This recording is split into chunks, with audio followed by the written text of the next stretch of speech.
好，欢迎大家，欢迎同学们来到索菲亚大学 AI 驱动的创业革命服务行业创新新方向的活动。那本次活动呢，主要聚焦人工智能与人类服务领域的结合，展示如何轻松创建专属个性化聊天机器人，并深挖其在服务经济形态中的广泛应用。那我们不需要依赖大型互联网公司，也无需支付高昂费用。您呢就可以为自己的业务打造一款独一无二的智能助手。那今天的活动呢，就让我们有请 Dr. Gold 博士来为我们开启今天的讲座。Dr. Okay, thank you, Chris. Well, welcome everybody. Welcome back from your Lunar New Year celebration. I hope everyone's ready to start working. This is Sofia. Welcome you to Sofia. Yeah, I wasn't going to put that up just yet. You can put that down. Well, that's okay. Not just yet.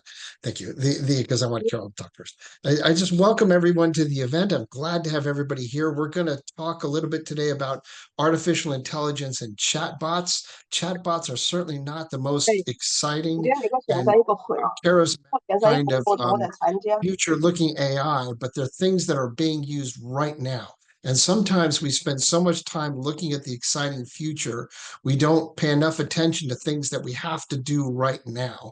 And that's really what we're going to be talking about today. But in order to kick off this event, I'd like to turn it over first to our president, Dr. Carol Humphreys, and ask her to welcome us to the event. Oh, thank you, Stephen. Thank you, Dr. Gold.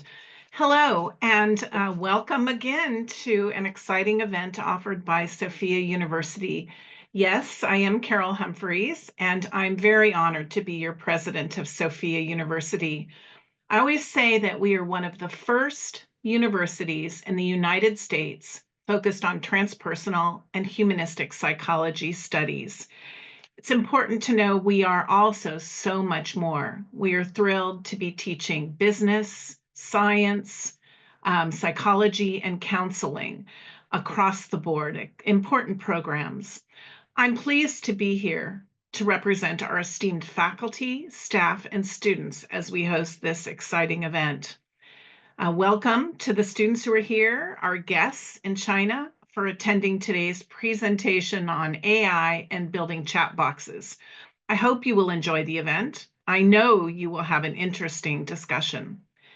And I want to say special thanks to Yujia Zhu. I want to applaud her research, hard work, and talent. And of course, thanks to our staff and faculty who are here to share with you today. If I could, I'd like to add that Sofia University is very proud to be celebrating our 50th anniversary this year. And you will see several events in the coming years that are available for you to participate in. This is just one of them. So stay tuned, watch for more interesting presentations on AI, on psychology, on humanistic ways of being in the world. Whether you're in business or psychology, Sofia University is a great place to be. So much is happening. So again, I want to thank everybody. I'll let you get to your exciting event. Enjoy. Thank you for being a part of Sofia University. Thank you so much. Thank you, Dr. Humphreys. It's always wonderful to have our president here with us. I'll say this first. Sofia University is a very special place. And you're going to see as you look at things today, I want you to understand that you're not getting a traditional out-of-the-box computer science discussion here that you might get in some very generic thing that consultants or other people do. It's not just the fact that we're professors, all of us here are professors and graduate students and people who study this material.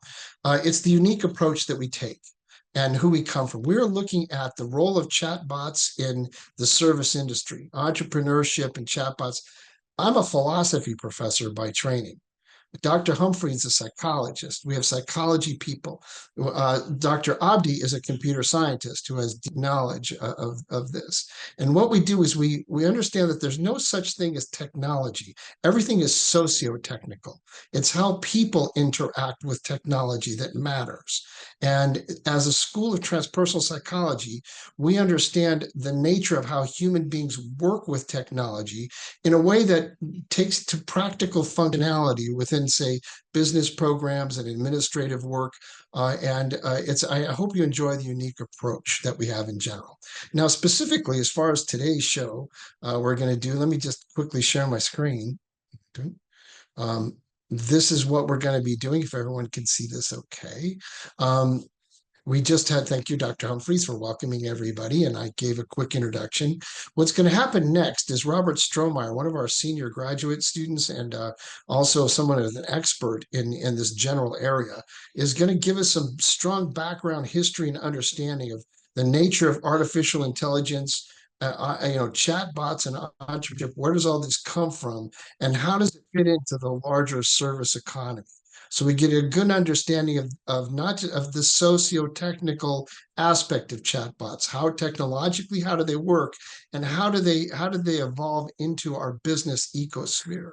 And then after that, we're going to get our hands on actually look at a real one designed by one of our top doctoral students, Yujia Zhu, who actually published a phenomenal research piece on this recently. She's developed a mental health chatbot to support in the mental health clinical practice. And it's just a fabulous example. And so she's going to talk to you about how did she build this without having to go to big corporations? How did she build this in a right way for herself? How does it work? And then she's going to do an experiential demonstration where you guys are going to get a chance to see how it works and participate in it and have a wonderful discussion. It should say after that, we're going to take a short break. I meant to put that in there. Sorry about that. We'll take a short break after that because we can't go straight through. And after maybe about 15-minute break, now what we're going to do is we're going to get an expert assessment of the AI chatbot, the Fastling bot, from Jennifer Crane, the chair of our Master of Arts in Counseling Psychology. And she's going to give us a professional evaluation of the software. Those of us who are not experts in mental health treatment, can look at a bot like this and get all excited about all the wrong things, or not get excited about the things that we should. And so she's going to give us a professional assessment of the bot and its usefulness as an end user. And then we're going to finish with something practical. Dr. Samane Abdi from the computer science program, the only one who really knows what she's talking about here.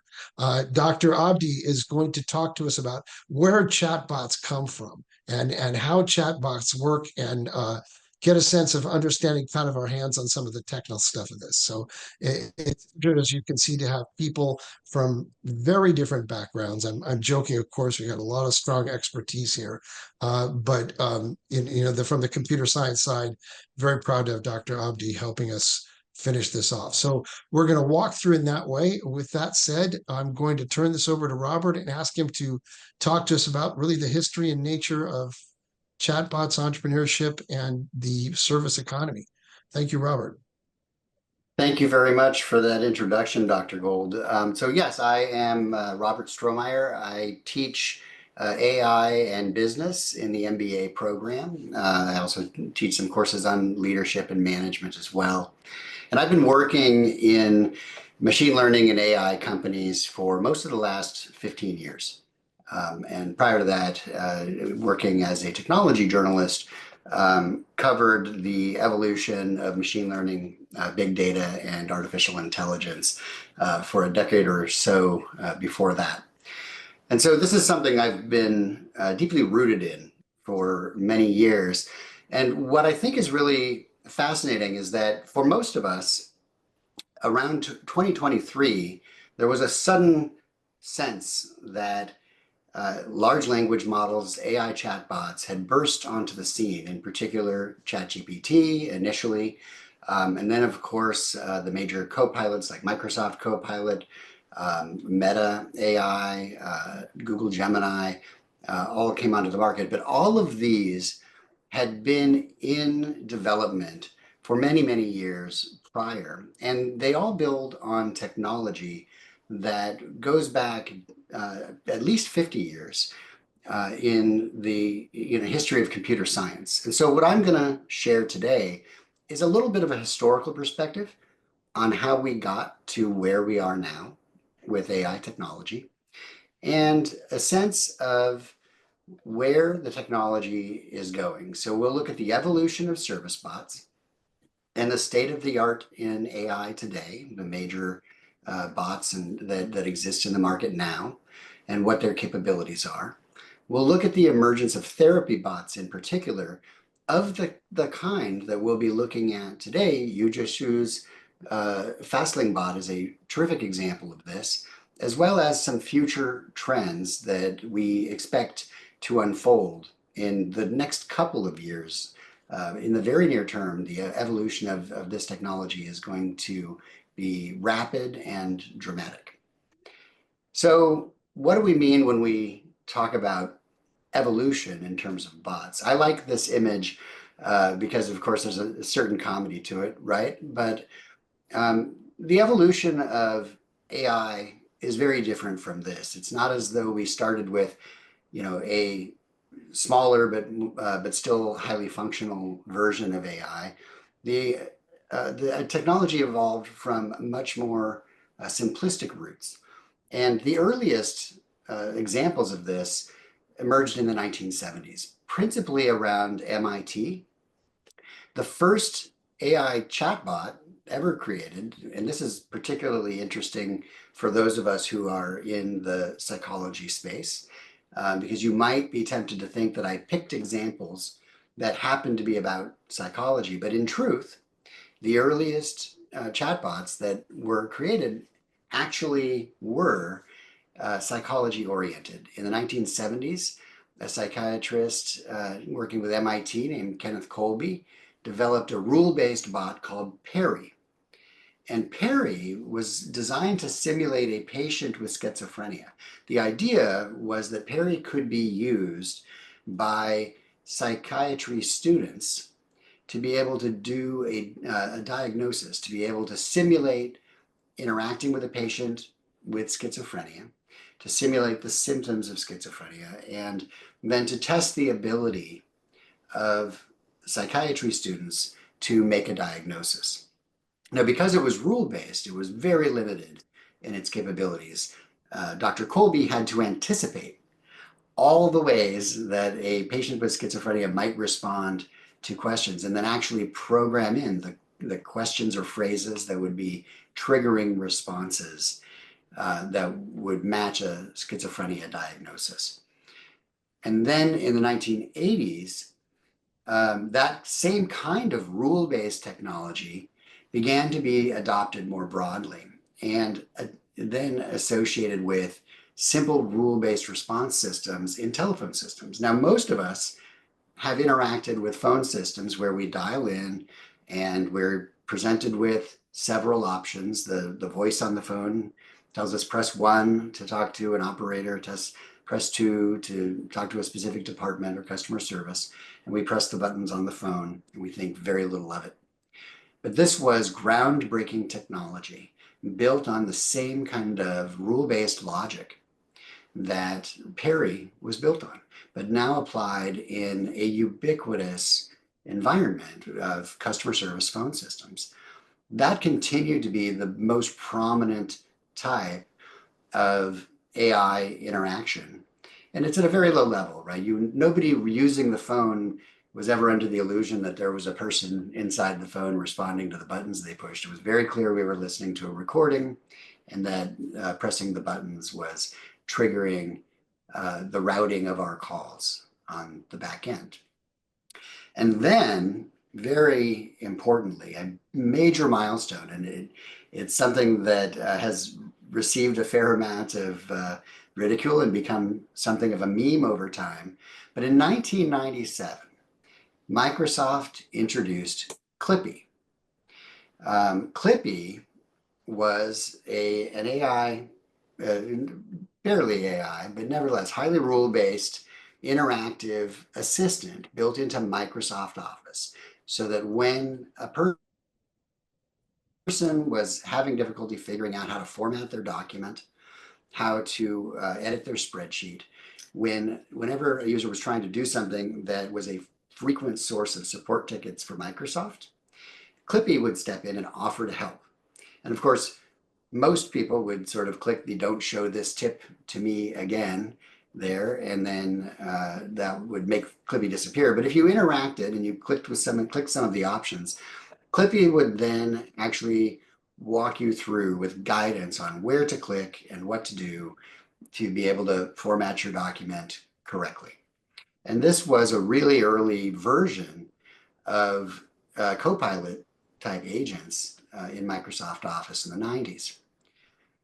By the 2000s, several significant developments laid the groundwork, laid the foundation for artificial intelligence as we know it today. Truly compelling AI experiences cannot really be written as rule-based systems because human programmers can only think of so many conditions that can trigger a rule. And that becomes a substantial limiting factor in how complex and how convincingly intelligent an AI system can become. In order to transcend the limitations of rule-based systems, we needed a tremendous amount of data. And the advent and global advance of the internet made that possible.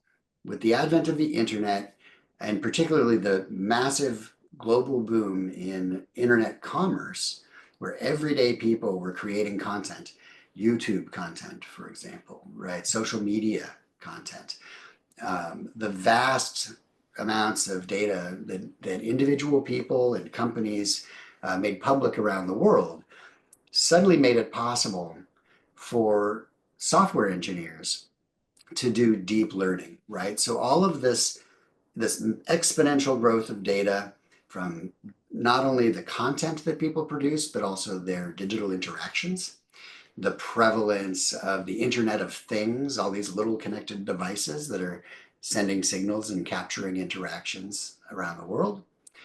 All of this enabled AI systems to learn from billions of records, many, many billions of records. And that tremendous scale of data that even a relatively narrow focus of behavior could be supported by a vast data set allowed for much more accurate insights across a variety of industries.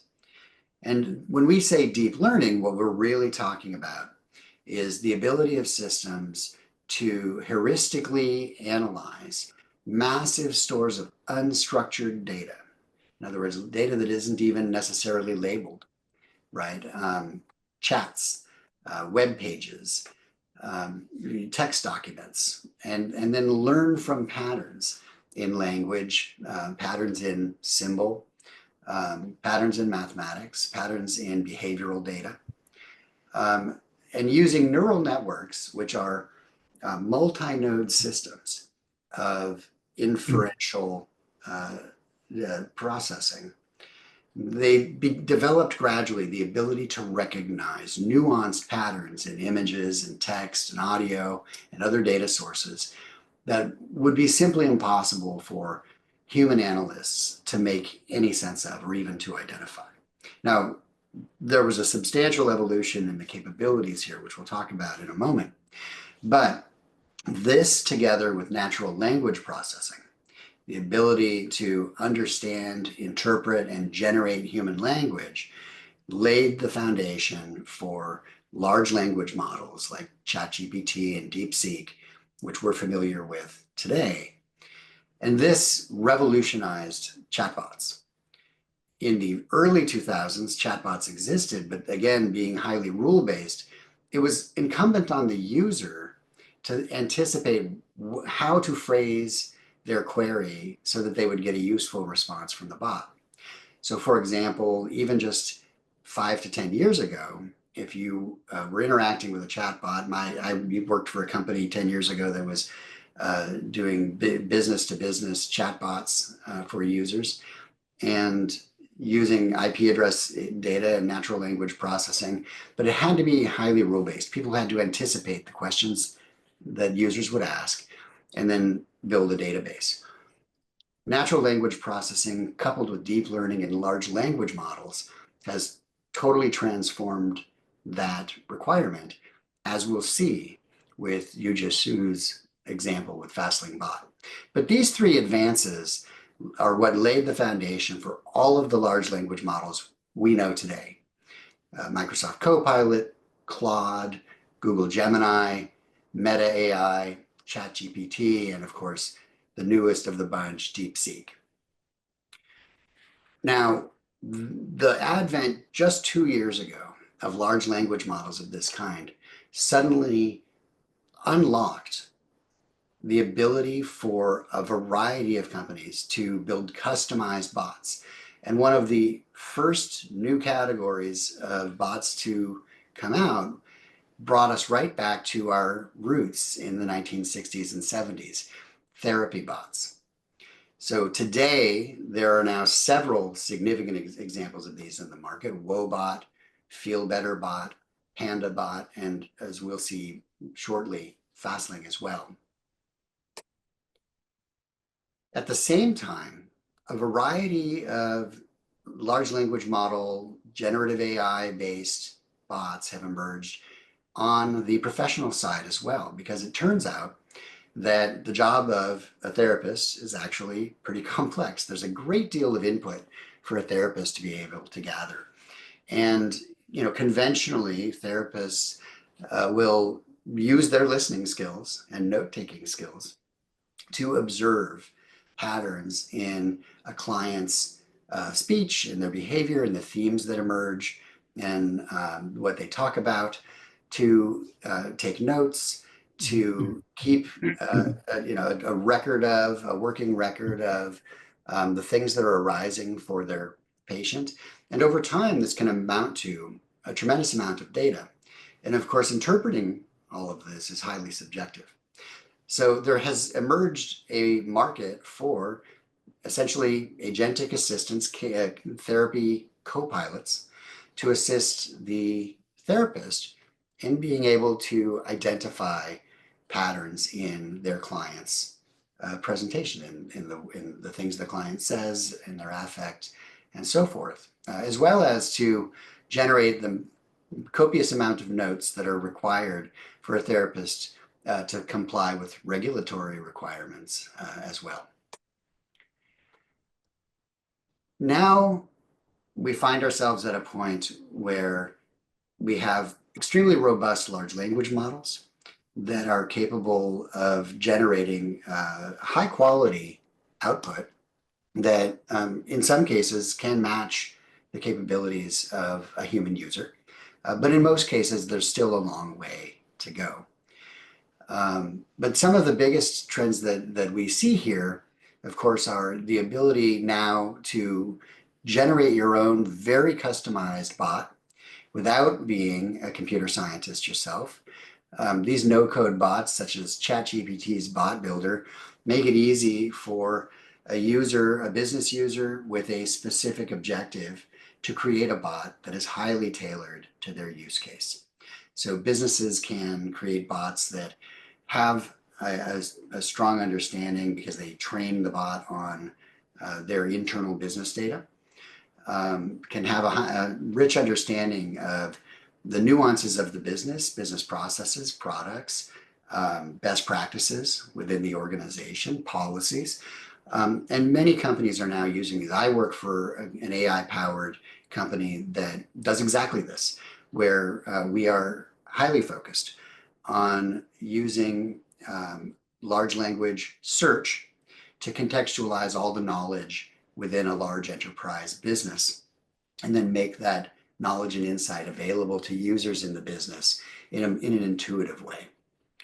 So ChatGPT Bot Builder is an example of technology that can enable this. And there are many other proprietary versions of that kind of technology that are emerging rapidly now. The next big trend that we are keeping an eye on today is agentic AI, agentic machine learning. And these are essentially task-focused, highly subject matter focused bots that are then capable of performing nuanced tasks with a very high degree of expertise. And these can be engaged in a variety of ways. They can work in tandem with large language models. So you might have a number of agentic bots.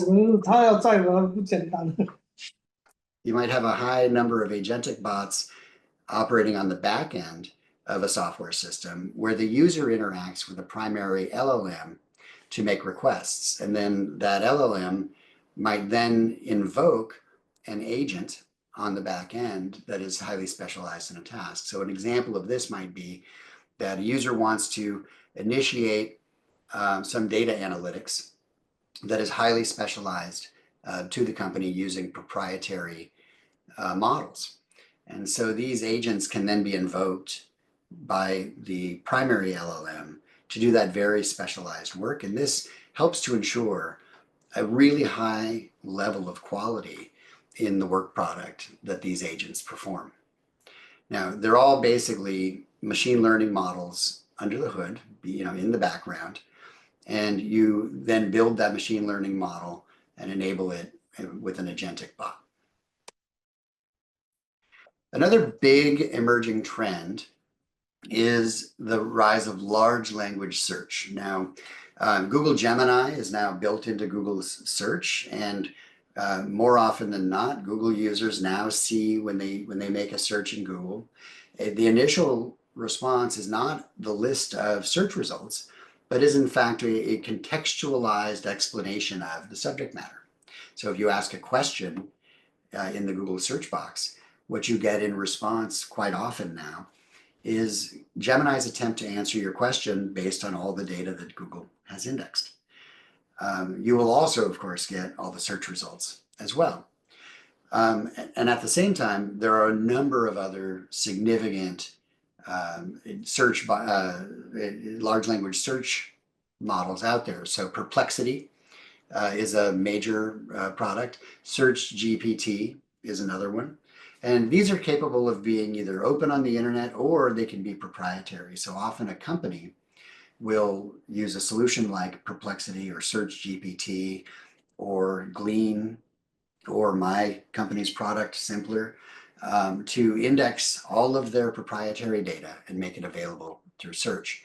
And we're already beginning to see that on some level, mostly through Google, 20 to 30% of internet users are already using LLMs of some kind as a kind of opaque search engine. So rather than seeing directly to the search results, taking advantage of the LLM's ability to add context and bring more coherent meaning to the results and explain it in a way that is accessible to the user.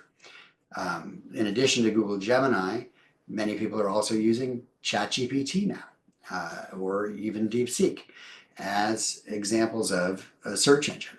So rather than go search Google, ask the LLM for context. Now, there's a tremendous amount of opportunity for advancement here. LLMs today do not generally match the quality of human-driven search. When you care about finding the right answer, they often will yield incorrect answers. They will hallucinate from the data. That's an ongoing challenge. But the pace of innovation on large language search is tremendous, and there are billions of dollars going into this industry now. And it's going to, over the coming 5 years, really transform the way all of us think about and use search, either on the open internet or at work. All of this is just getting started. Just last year, the Nobel Prize in Chemistry was awarded to a team that used AI entirely to generate protein structure models that had been eluding researchers for decades. A growing body of AI-generated drug trials have been underway from 2020 to now. And while there was some fits and starts, some of the early AI-driven research was suspended in trial because of concerns as to whether human health could be entrusted to AI.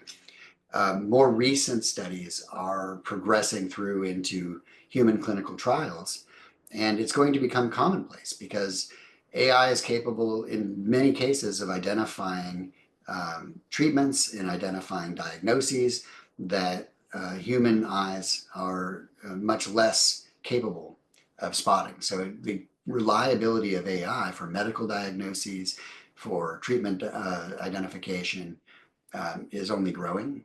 And it's hard to imagine that in 2030, there won't be any AI, that almost everything will be AI driven in medical research for that exact reason.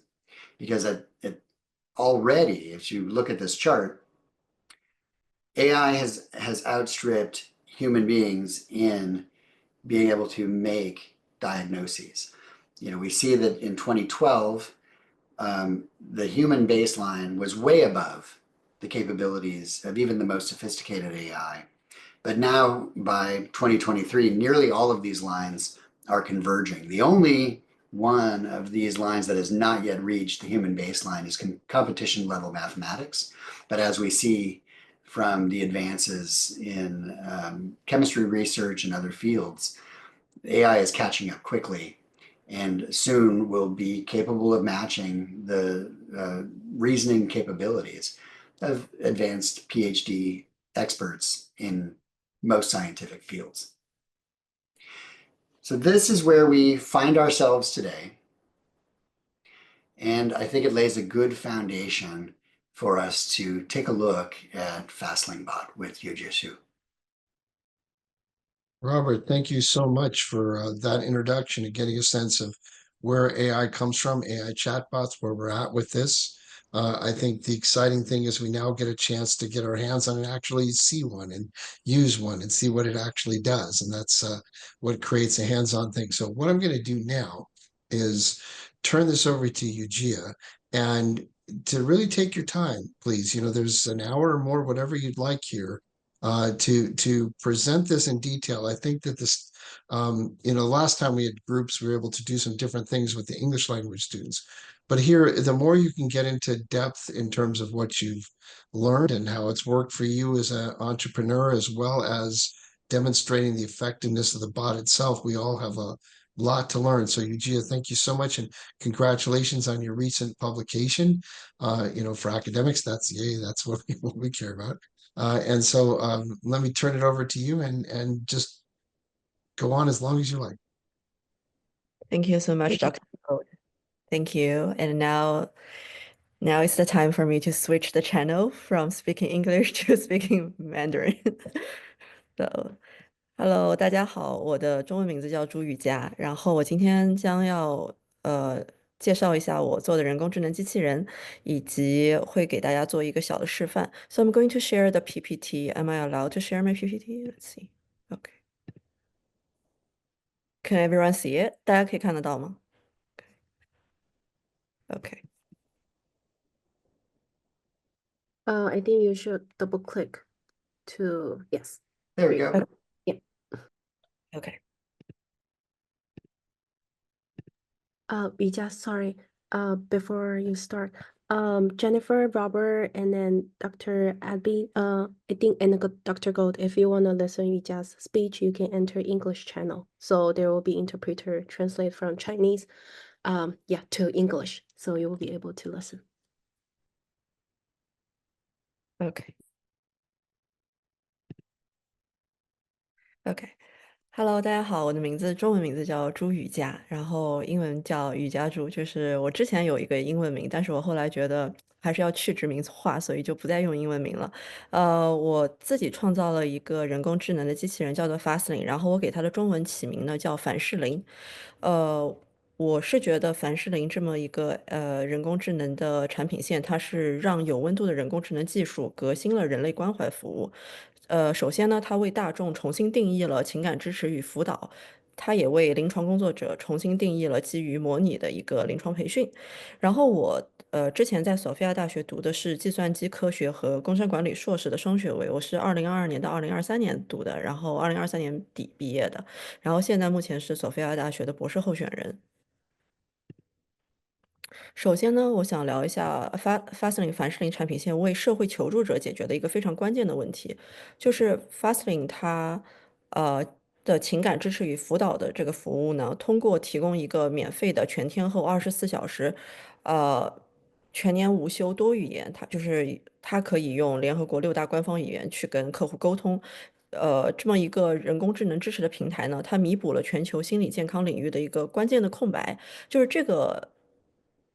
人工智能机器人它支持文本和音频形式的情感支持和辅导服务，然后这个价值的正当性呢，在于它能够解决就是全球心理健康护理中的三大障碍。这三大障碍就是可及性、可负担性，还有污名化的这么一个问题。就首先它解决了可及性的问题，然后呢，它消除了经济障碍，因为这个是一个永久免费、不限次数的一个人工智能的机器人，然后它可以随时随地的给求助者提供虚拟的安全空间，然后呢，它可以消除心理健康的一个污名化，然后满足大众每一个人需要被看到、被疗愈、被听到的这么一个需求，然后还有它的技术是具有道德和安全的 AI 集成的。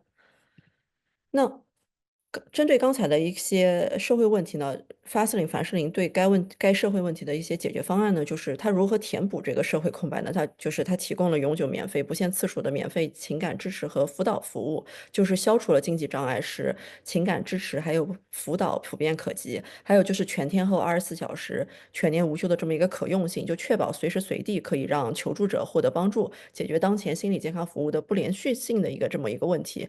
还有像我之前说的，它提供多语言、文化敏感的一个支持，就是它提供6种联合国官方语言：阿拉伯语、中文、英文、法文、俄罗斯语和西班牙语的这么一个服务，弥合文化和语言的这么一个鸿沟。然后呢，它是 AI 驱动的同理心互动，就是它可以通过主动倾听、肯定支持和创伤知情护理原则，提供类似于人类的一种共情与理解的一个服务，然后营造虚拟的安全空间。然后同时呢，它具有匿名性和隐私保护，就可以通过提供私密无偏见的一个支持，然后减少心理健康污名化，鼓励寻求帮助这么一个行为。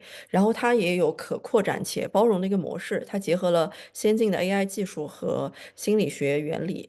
服务于多元的群体，然后包括边缘化和资源不足的群体，然后它提供了及时的过渡性支持，然后在危机干预和长期治疗之间填补了一个空白，提供按需的情绪调节和抗压能力一个建设工具。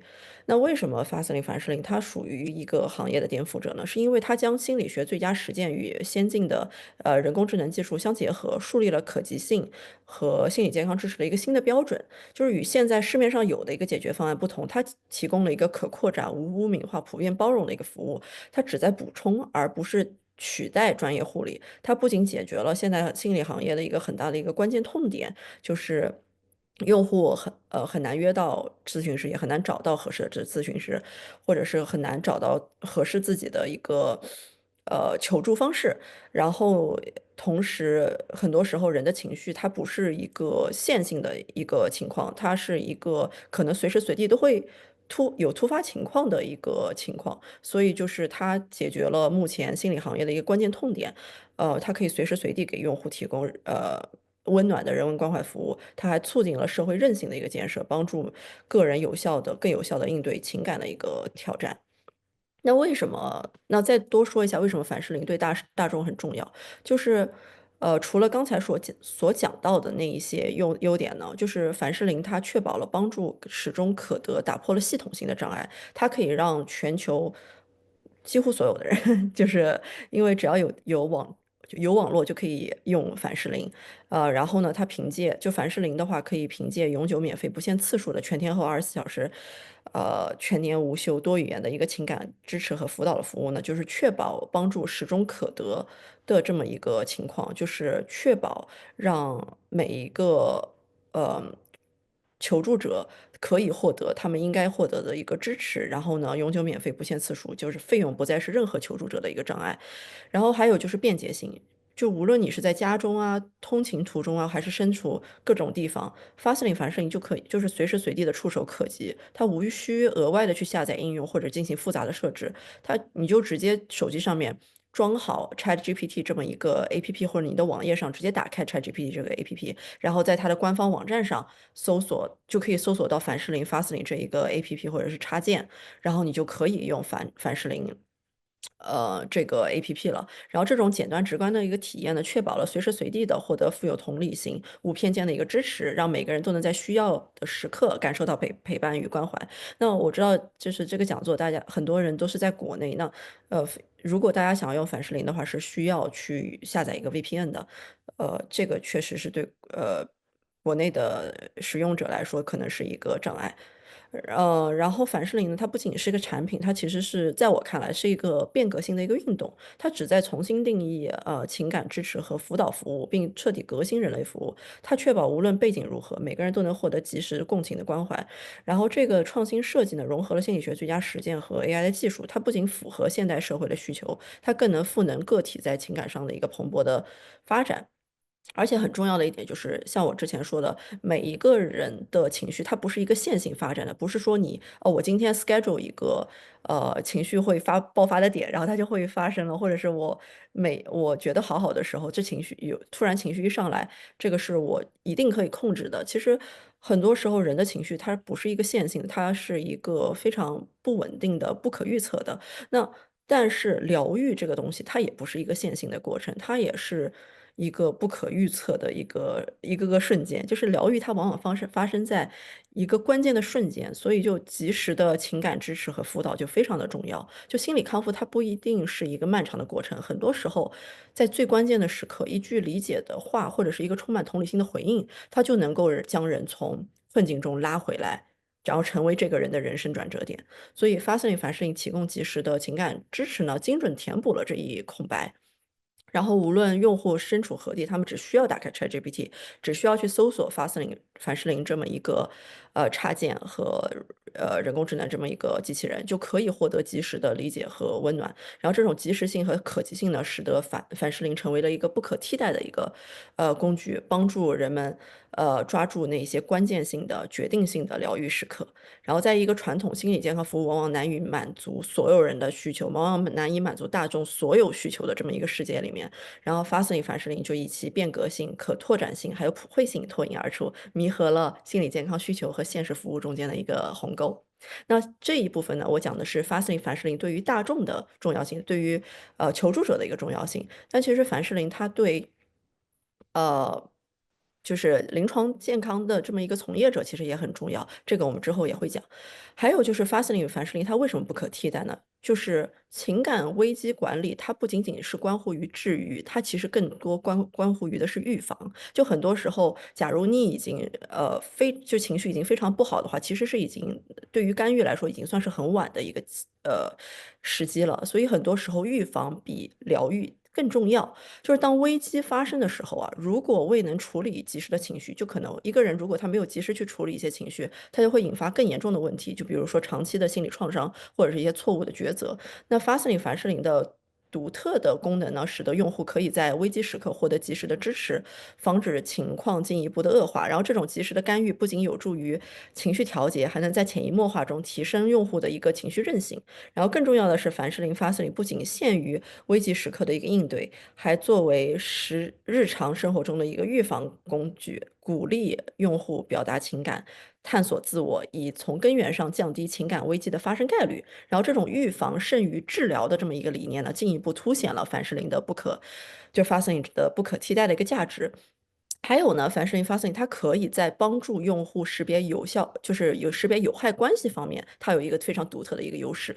就是它的功能之所以不可替代，还在于呢，它在帮助用户可以及早识别有害关系方面发生着至关重要的一个作用。就许多情况下，一些有毒的、有害的关系，它隐藏在日常互动和细微的行为中，使得很多的人没有办法发觉，然后直到负面的情绪已经影响到了自己，然后才逐渐的去显现。那法斯林它提供了一个安全、匿名且专业的情感支持的环境，帮助用户快速分别并识别潜在的一个问题，使他们能够及早的采取行动。然后凡士林的核心优势呢，在于它就是还是我之前说到的，它的人工智能的驱动的一个实时互动的能力。就无论用户面临控制啊、操控啊、情感勒索或其他形式的心理或者是情感伤害的时候呢，凡士林都能够通过直观的对话帮助他们清理情况，并提供个性化的建议。然后这种及时性和针对性呢，是传统支持方面就是方式无法比拟的。然后此外呢，Fastlink 凡士林它极易获取，就是也是我刚才说的，就是只要你有 ChatGPT 这么一个APP，你就直接搜索 Fastlink 就可以直接用 Fastlink 了。然后呢，这种便捷性使得当今快节奏生活中，就是 Fastlink 凡士林成为了一个不可或缺的一个工具。然后尤其呢，这个适用于因工作繁忙或者是呢害怕外界评判而避免需求传统支持的人群。然后通过帮助用户尽早识别和理解有害关系的这么一个特征，Fastlink 凡士林可以让他们能够更早的去做出健康的选择，然后不仅保护了心理健康，也为建立积极的关系奠定了基础。然后这一独特的功能呢，再次凸显了 Fastlink 凡士林在情感支持领域的不可替代性。然后呢，结论就是，无论是在抓住治愈的契机，还是在管理和预防危机情感的这个方面，Fastlink 凡士林都凭借了这个及时性、便捷性和有效性脱颖而出，成为了情感支持和辅导领域的不可或缺的一个伙伴。然后接下来呢，我来讲一讲，就是我刚才讲了，Fastlink 凡士林可以为大众去解决的一个关键的社会问题。那我现在来讲一讲 Fastlink 凡士林为临床行业的一个从业者解决的一个关键的问题。就 Fastlink 凡士林，它其实也解决了临床行业从业者的很多的一个关键问题。这个可以从提升他们的临床训练、情感支持能力和专业发展去聊。然后可以在就是最重要的就是说，AI 可以帮助临床从业者呢，可以在不伤害真人求助者的情况下，精进自己的临床技术和技巧。就是首先呢，Fastlink 凡士林它可以去弥合理论和实践中的鸿沟，就是临床从业者他往往面临着理论学习和实际操作中间的一个差距。那么凡士林就可以通过 AI 驱动的一个模拟训练，让从业者可以在沉浸式、互动式的环境中练习应对各种临床的案例，比如创伤干预，比如焦虑管理，比如危机处理和人际关系冲突，从而提升实践能力。然后还有呢，它提供了一个它可以为临床行业的从业者提供一个无障碍、高可及性的训练和支持，就是它可以采用 AI 技术，随时随地可用。然后呢，不需要额外的下载或者复杂的工作，极大的降低了临床行业的从业者的获取训练资源的一个门槛。然后这种全天候免费的临床训练平台呢，尤其适用于日常繁忙的专业人士，然后帮助他们随时提供，就是提升技能。还有就是强化专业成长和持续学习的一个作用。就临床从业者可以利用 Fastlink 凡士林进行日常反思，然后练习不同的咨询流派和临床技能。比如 CBT 啊、DBT 啊、创伤知情疗法等等等等的各种技能，然后并获得及时的反馈。它还能够帮助从业者模拟高风险情境，只是模拟哦，就是比如说什么自杀风险评估啊、人格障碍啊、关系冲突等，然后增强其危机处理能力。然后还有呢，就是提供了无限制的实践机会和增强临床技能的反馈和反思。就是传统的临床训练呢，依赖于真人患者或者是案例讨论，而 Fastlink 凡士林呢，提供无风险的 AI 模拟训练，然后临床从业者可以在无需真人患者参与的情况下，无限制的练习各种情境，提高应对复杂情况的能力。然后 Fastlink 凡士林呢，它不仅提供实时情感支持，它还能分析从业者的临床互动，提供结构化的反馈。比如，它可以指出在共情啊、建立关系啊、干预准确性等方面的改进点，帮助从业者去优化他们的临床技巧。同时呢，用 AI 还有一个好处，人工智能的好处就是可以避免各种方面的伦理风险。然后呢，它同时也可以保障隐私和合规性。就是 Fastlink 它可以确保所有的互动加密存储呢不保留用户的个人信息，同时强调 AI 人工智能仅为辅助工具，它不能替代临床督导和专业培训。但是 Fastlink 凡士林鼓励从业者批判性的评估 AI 反馈，然后并结合循证的框架，确保其符合临床伦理和专业的一个标准。然后呢，Fastlink 呢，凡士林可以让临床行业的从业者更好的去帮助社会，就是通过这么一个 AI 的辅助的，就是通过这么一个人工智能的辅助的工具，临床从业者可以提高专业能力，然后呢，拓展服务范围，改善社会心理健康。它不仅是一个工具，它更是一个变革性的解决方案，帮助临床从业者在更安全、更灵活的情况下，提供更优质的支持和干预。那为什么 Fastlink 凡士林在就是为临床从业者提供的这个服务它其实是不可替代的呢？就是首先它结合了像我之前说的，它结合了 AI 驱动的实时模拟训练，超越了传统的临床培训方法的局限性。就是现在很多的临床从业者，他面临了很多问题，就是实习资源有限，心理咨询师和临床工作者需要大量的实践，他可以才能掌握技能，但是现实世界的实习机会非常的有限，他无法去满足所有人。然后呢 f a s t i n 可以提供的是一个静态案例的一个就是分析，就是多数心理培训呢依赖文本案例或者是课堂模拟，但无法实时交互啊、动态调整情境，缺乏真实感。然后还有一个就是伦理问题，就是面对真实患者的时候，很多学员他其实无法直接在高风险的案例，比如说自杀倾向或者创伤干预中实践，因为存在了伦理风险。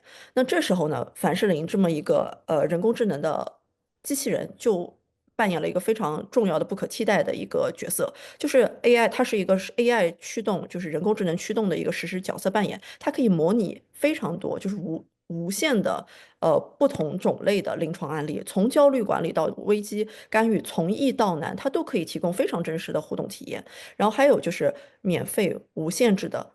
永久免费、无限制的、不限次数的一个练习机会，就从业者可以随时随地的去练习，不受时间、地点和资源的这么一个限制。还有一个就是个性化的学习路径，就是凡士林 Fastly 它可以提供，就是根据用户的水平调整案例的难度，然后提供逐步进阶的一个专业训练。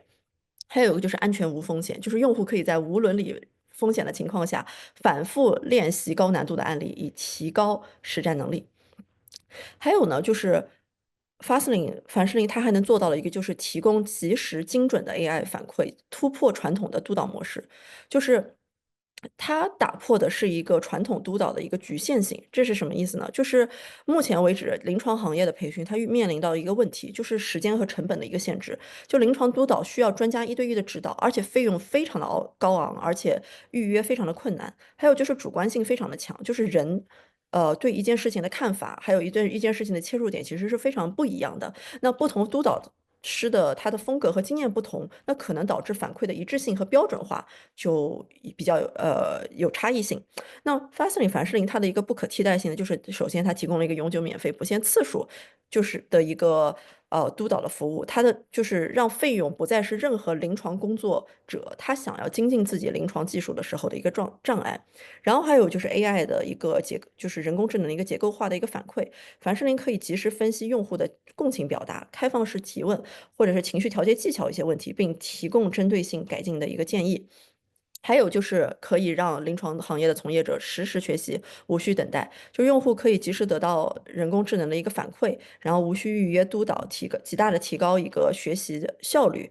然后呢，通过数据驱动的一个成长路径，凡士林呢可以记录学习进度，提供个性化提升建议，然后让用户清晰的了解自己的进步。就是大家每次训练完之后呢，其实凡士林都可以提供一个文字稿，无论你是用凡士林的文字服务功能，还是用凡士林的语音服务功能。就是如果你用凡士林的语音服务来训练自己的话，你就每次语音服务结束之后呢，凡士林就会自动转那个文字稿给你，你就可以把它当成你的一个学习的日记的一部分，然后一点点的存储下来，然后就是作为一个自己的进步和精进自己技术的一个日记，或者是一个个性化的成长途径，让自己可以更加直观的去看到自己的一个成长的一个路线。然后还有呢，就是凡士林，它可以在临床中扮演的一个角色，就是实现人工智能与人类专业知识的一个完美互补。就是人工智能它不能够完全替代人类的直觉和情感共鸣，所以在很多情况下，它仍需人类的干预。但是它可以做到的就是弥补人类呃的时间有限的这么一个作用，就是伦理和合规问题就需要严格的把控，所以确保就是人工智能不用于实际患者诊疗，而是专注于培训和模拟。那这时候凡士林的不可替代性呢，就是它旨在增强的是就是临床就是人工智能它是作为临床辅助而不是替代，就是它只在增强而非取代人类临床从业者的能力，它是提供一个安全专业的辅助支持，然后它是符合伦理合规的，就是所有的数据匿名化，严格遵守伦理标准，还有就是增强临床从业者的一个决策能力，就。人工智能它可以提供的就是你的临床演练的一个数据分析和反馈，然后让临床行业的从业者在真实咨询前就可以优化自己的干预方式，提供成功率。然后还有呢，就是特别重要的一点，就是最不可替代的人工价值，就是核心价值，就是零风险的环境，不伤害任何的真人来访者。就是在心理咨询和临床培训中，一个最关键的伦理问题就是确保来访者的安全和福祉。然后传统的培训方式呢，通常需要在真人患者或者是来访者身上实践，而新手咨询师和临床从业者在经验不足的情况下，可能无意中伤害来访者，造成潜在的心理创伤或者是干预失误。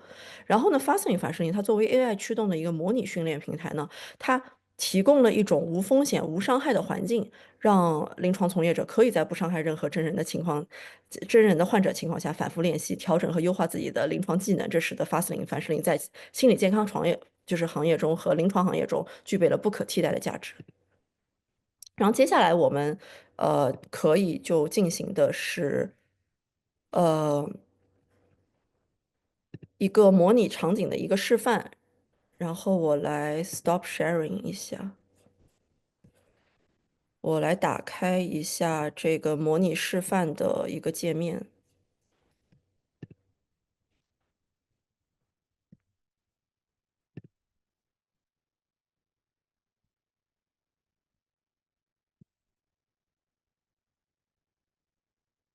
大家可以看得到，就是我现在已经打开了 Fastly 凡士林的这么一个软件的入口。然后呢，我接下来要用的模拟的场景是，我们之前英文的 workshop 中，用的一些模拟的场景，然后让大家直观感受一下 Fastly 的一些作用。So, I'm going to show the demonstration now. Anyone has any other suggestions at this moment? So I'm going to go ahead. OK，好，那我首先是测试一下 Fastly 去应对创伤的这么一个功能，就是我们当时用的一个 scenario 是这个。我失去了一个亲密的人，这种痛苦似乎永远不会消失。我不知道该如何继续前行。然后你会看到 Fastly 它就是我在 build 这一个人工智能机器人的时候，我特别的去就是希望让用户感受到一种温暖、被看到的一个功能，所以我就让它加了很多的 emoji，然后也让它说话非常的温柔，让就是用户用的时候就感觉，哎，真的是一个真人在跟他说话。大家可以看到 Fastly 的回复其实是非常人性化的。我当时问他说，我最近失去了一个亲密的人，这种痛苦似乎不会消失，我不知道该如何去继续前行。然后他说，失去亲密的人是一种深深的痛苦，这种感觉可能像潮水一样，一波接一波，让人难以承受。你的悲伤是完全正常的，因为那个人对你来说如此的重要，他们留下的空缺也真实存在。请相信你的感受是被看见的、被理解的，你并不孤单。然后这边后面有个 emoji，就会让用户感觉到非常的温暖。然后接下来发现了你说，或许此刻继续前行看起来像是一种不可能的任务，但请温柔地对待自己。悲伤不是需要解决的东西，而是一种需要被感受、被接纳的情绪。它不会永远保持最强烈的状态，而是会随着时间以不同的方式存在在你的生命中。你可以试着慢慢的给自己一些空间，去回忆你们度过的美好时光，允许自己的哭泣、怀念，甚至感到愤怒或者是迷茫，然后这一切都是非常正常的。然后同时也可以尝试一些温暖自己的方式，比如写下你对他们的思念，或者是与值得信赖人聊聊你的感受。如果你愿意，你可以告诉我更多关于他们的事情，我在这里陪着你，听你诉说。然后这个时候，其实发生反射就是在让用它的用户进一步告诉他发生了什么事情，然后或者是有一些心事想要跟发现说，就发现可以一步一步的去引导你，然后呢帮助你把你自己没有看到的情绪和思想被看到。那我想这时候就邀请大家来跟我一起来去做这么一个互动。大家希望我接下来问凡士林什么呢？就是通过这么一个 scenario，我最近失去了一个亲密的人，这种痛苦似乎不知道消失，我不知道该如何前行。然后呢，法斯林就回我们说，如果愿意，你可以告诉我更多关于他们事情，我在这里陪着你，听你诉说。大家觉得我接下来应该回什么呢？可以打在 chat box 里面，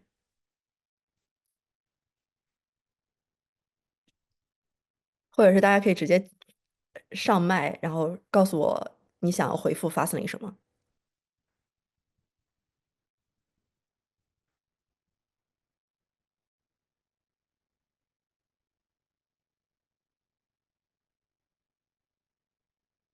OK，好，有一个人问了 f a s t l i n 只是一个 AI，如何能理解我的感受呢？然后有一个人问了，我感觉很痛苦，但表达不出来。好，我觉得比较适合这个 scenario 是第二个回复，我感觉很痛苦，但表达不出来。那我来问一问 f a s t l i n， 我们来看看 f a s t l i n 怎么回答。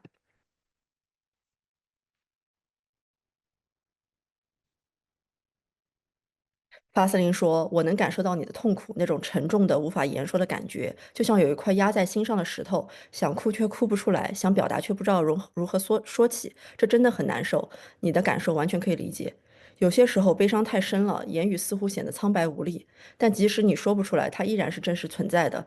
我想让你知道，你不需要勉强自己去表达，光是感受，光是让自己停留在这个情绪中，都是一种方式。悲伤没有固定的表达方式，它可以是沉默的眼泪，它也可以是内心的一阵抽搐，甚至是发呆、疲惫，什么都不想做。无论你现在是怎样的状态，都是正常的。或许你可以试着温柔地对待自己，给自己一些空间，不逼迫自己去好起来，或者去找答案。你可以尝试写下心里的感受，哪怕是随意的几个词，或者画出一些形状，甚至只是静静的听一首能够触动你的歌。有些时候，我们的心会用别的方式表达自己，而不是语言。如果你愿意，我可以陪你慢慢探索这份情绪，帮你找到一些表达的方式，或者只是陪着你，安静的听你说，哪怕一句话。我在这里，不管是否能说出来，我都会陪着你。这个时候，发现你就表达了一种我一直在陪伴你，然后给予温暖的这么一个意愿。然后我刚才看到另外一个同学，打出来的话很好，我觉得非常适用于接下来问他，你不会明白我现在的感受的。我们来看一下发现你怎么回答。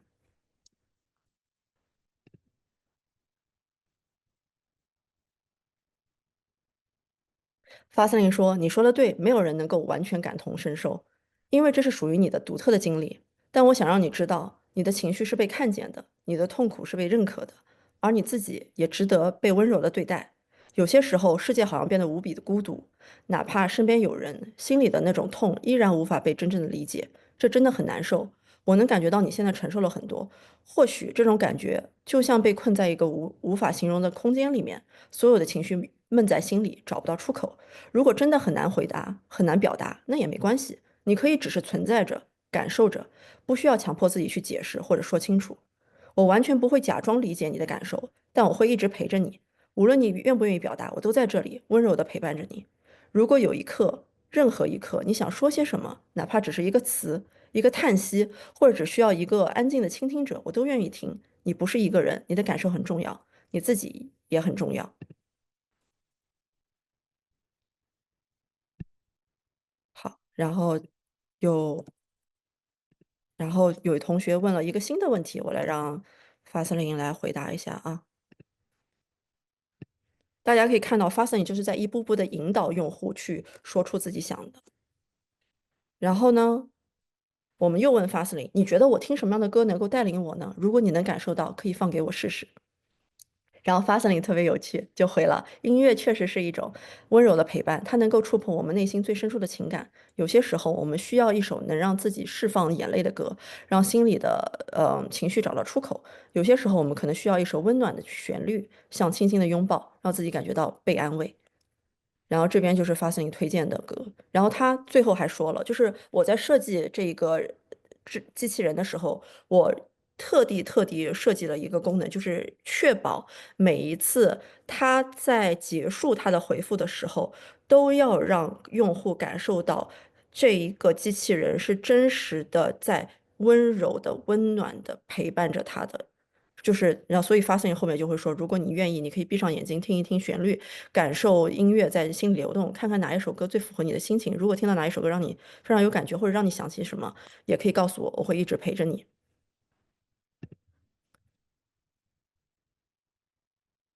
然后有一个同学问了同样的问题，也问了 DeepSeek，和回答差不多，能告诉我你的模型有什么区别？这个我们会后面再说，我们先把这个 AI workshop 先演练完，然后后面会 Q&A 的时候会去回答。OK，然后有一个同学新打了一个问题，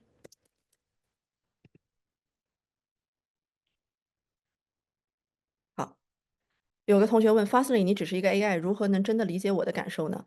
然后发现你就说，你说的没错，我是一个 AI，我没有真正经历过你的痛苦，也无法像人类那样亲身体验悲伤。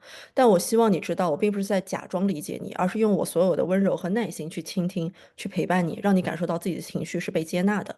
或许没有任何的语言能够消除你的痛苦，但有些时候，我们需要的不是一个完全理解我们的人，而是一个可以静静陪在身边，让自己不那么孤单的存在。就像夜晚的一盏微光，虽然不能替你驱散所有的黑暗，但至少能让你知道你并不是一个人。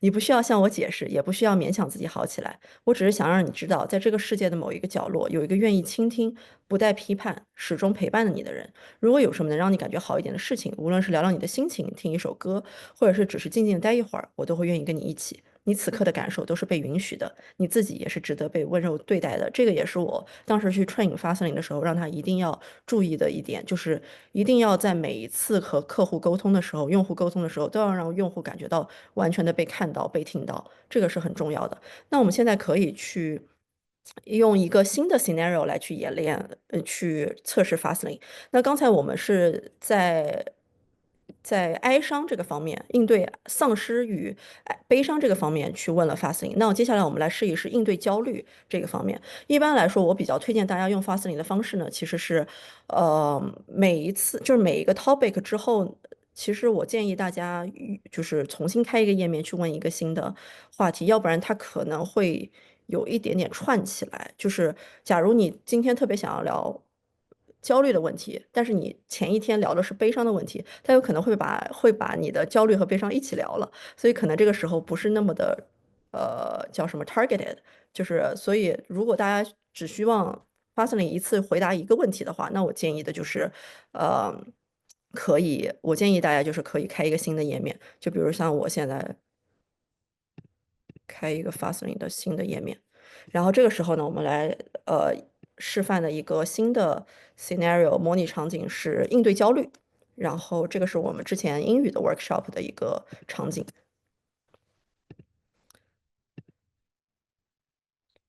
那我刚才问了 Fastlane，就是应对焦虑方面的。最近我对生活中的一切都感到极度焦虑，很难集中注意力，感觉自己陷入了一个无休止的担忧循环。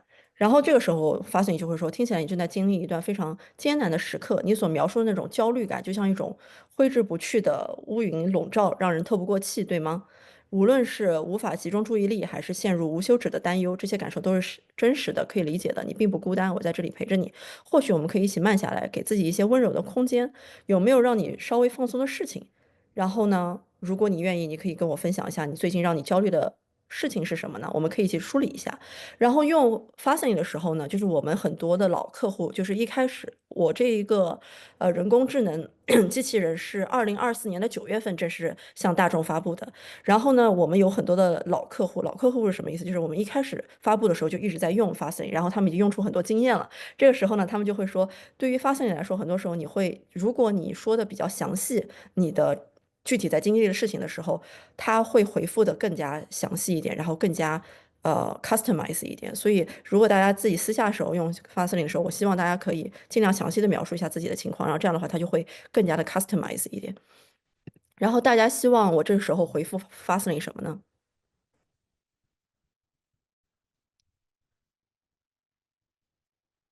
哦，有人问 Fastlane 只能输入文字语音吗？可以像豆包那样，可以 Fastlane 可以语音的，大家只要点击这个叫 Use Voice Mode 就可以直接与 Fastlane 对话了，就可以像与就是咨询师真人一样对话了，所以是可以语音的，所以大家可以跟 Fastlane 进行文字互动，也可以进行语音互动，而且大家可以自己选自己喜欢的声音。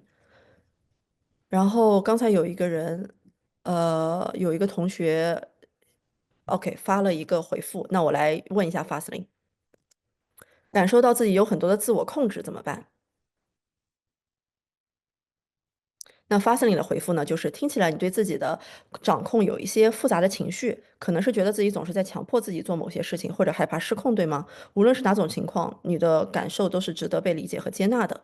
有些时候我们会对自己有很高的要求，希望掌控一切，以确保事情不会出错，但这可能会让人感到紧绷和疲惫，好像始终无法真正的放松。你已经意识到了自己这种状态，这是很重要的一步。然后这个时候发现，这也是我特地设置的，就会让大家去让用户去探索一下自己的一些想法，一般都会问2到3个问题，引导问题。第一个呢，发现你就问，你觉得这一种自我控制带给你的是什么？它是在保护你吗？还是让你感觉到压力更大？还有就是，当你试图控制自己的时候，你最害怕的是什么呢？还有就是有没有一个小小的时刻，你愿意稍微放松一点，让自己自由一点？然后这时候发现也会就是在讲完这些东西之后，再次的去给予用户关怀，就你不需要一下子放下所有的控制，而是可以一点点的去给自己多一些温柔和空间。你是值得被好好照顾的，你不只是被规则约束，更是被理解和爱包围。如果你愿意的话，可以来和我聊聊你的感觉，我会在这里一直陪着你。然后这个时候，有同学还想再问 Fastlane 什么问题吗？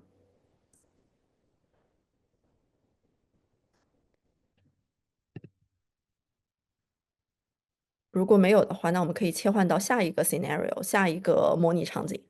然后下一个模拟场景我也是重新开一个。然后下一个模拟场景呢，就是与亲密关系的一个冲突。然后我来问 Fastlane 关于这个。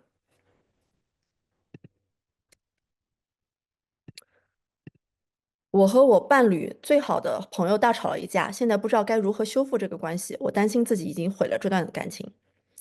然后 Fastlane 这时候就回到说，吵架后那种不安和自责的感觉真的很难受，对吧？你很在乎这段关系，所以才会这么担心。这本身就说明了你的真心和珍惜。冲突并不意味着关系会破裂，有些时候它反而是让彼此更了解的一种机会。那这个时候，先深呼吸一下，给自己一点空间。你愿意和我聊聊是什么引发了这次争吵吗？是因为某个具体的问题，还是情绪突然爆发了？你的心里现在最难受的是什么？有同学想要问一问接下来问一问 Fastlane 什么吗？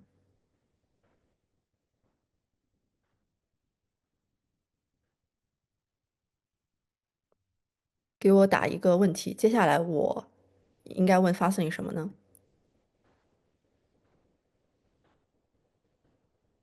现在最难受的是什么？如果当我们跟亲密关系的人关系发生了冲突，有可能会破裂，我心里难受的是什么？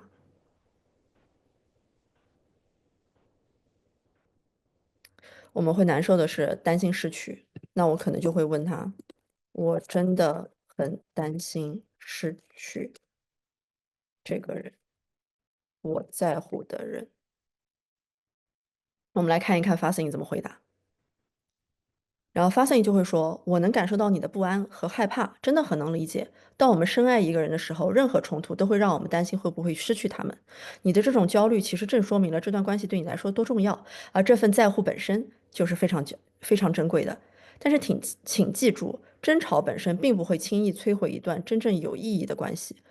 关系的关键，它不在于从不发生冲突，而是在于如何去理解和修复彼此。你已经在思考如何弥补，这本身就是迈向修复的一步。然后这个时候，发现就会引导你去说更多。你愿意和我分享一下这次争吵让你感觉到最遗憾或者最后悔的部分是什么呢？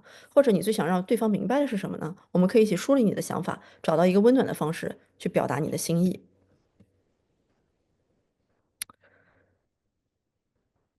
然后，有同学是这么问的：我都一起工作，但面对一个方，OK，我们来看看 Fastlane 什么说。我都一起工作，但面对一个方案的选择，他和他朋友选择同一个方案，并且他反对我。然后这个时候呢，Fastlane 他很可爱，就是我在设计他的时候，我也希望他的回答很俏皮，他就会这时候说：“哦，亲爱的，这真的很让人难受。当自己在乎的人站在别人的那一边，甚至反对自己的时候，那种被忽视、被孤立，甚至可能被背叛的感觉，真的会让人感觉到心里非常的委屈，对吧？你不仅是在处理工作上的分歧，还是在面对一段深厚关系中的信任和支持感受到了一个冲击，你的情绪是完全可以被理解的。或许呢，这次争执让你感觉到自己没有被他足够的支持，还是你怀疑他是不是更在乎朋友的意见，而忽略了你的感受，或者是你对方案本身真的很有信心，期望他站在你这一边。你愿意跟我分享一下这件事让你最难受的点是什么呢？我很愿意陪你一起梳理这一些复杂情绪。然后看到另外一个同学问了。啊，有同学说好有同理心，对我也觉得 Fastlane 还是蛮有同理心。然后有另外一个同学又想问 Fastlane 一个问题，我们来打出来看看啊。担心无法破镜重圆。那这个时候呢，发现你就说，我能感觉到你的心里装着满满的不安和害怕，真的好心疼你。你这么在乎这段关系，害怕无法修复，说明它对你来说真的很重要。你不是在逃避问题，而是想努力挽回，这已经是很珍贵的情感了。但你知道吗？很多关系都会经历冲突，甚至有些时候真的会让人感觉裂开了。可真正深厚的关系，它并不会因为一次争执就彻底破碎。破镜虽难重圆，但有些时候裂缝可以变成修补后更牢固的部分，就是更牢固的一个部分，就像金山一样，让感情变得更深，更理解彼此。或许现在情绪还很混乱，但如果你愿意，我们可以一起想想如何去迈出修复的一步。你觉得如果对方能听到你的心声，你最想让他知道什么？你希望他理解你哪些感受？你并不孤单，我一直在这里陪着你。好，那我们在这个模拟场景中问最后一个问题，因为我们还有其他的模拟场景，要继续试一试。那这是这个模拟场景中最后一个问题了。他甚至在家庭生活中对我发火，但是他坚持自己的观点，但是我更坚信我的方案更适合。我不知道如何处理这种复杂关系，你有什么建议？这个时候呢？发森林他会俏皮的同时，也会带有非常有逻辑的、有条理的一个回复。发森林这时候他就回复了：“哇，我真的能感觉到你的心里的委屈和困惑。一方面，你坚定的相信自己的方案是否更适合；另一方面，你也在面对一个在工作和家庭中都对你发火、坚持己见的伴侣。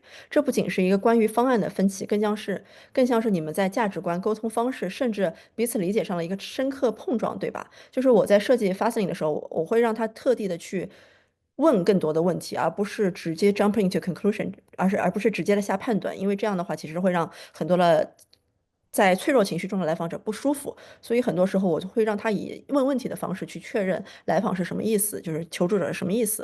然后这个时候呢，发现就给出了一个非常有条理的一个梳理。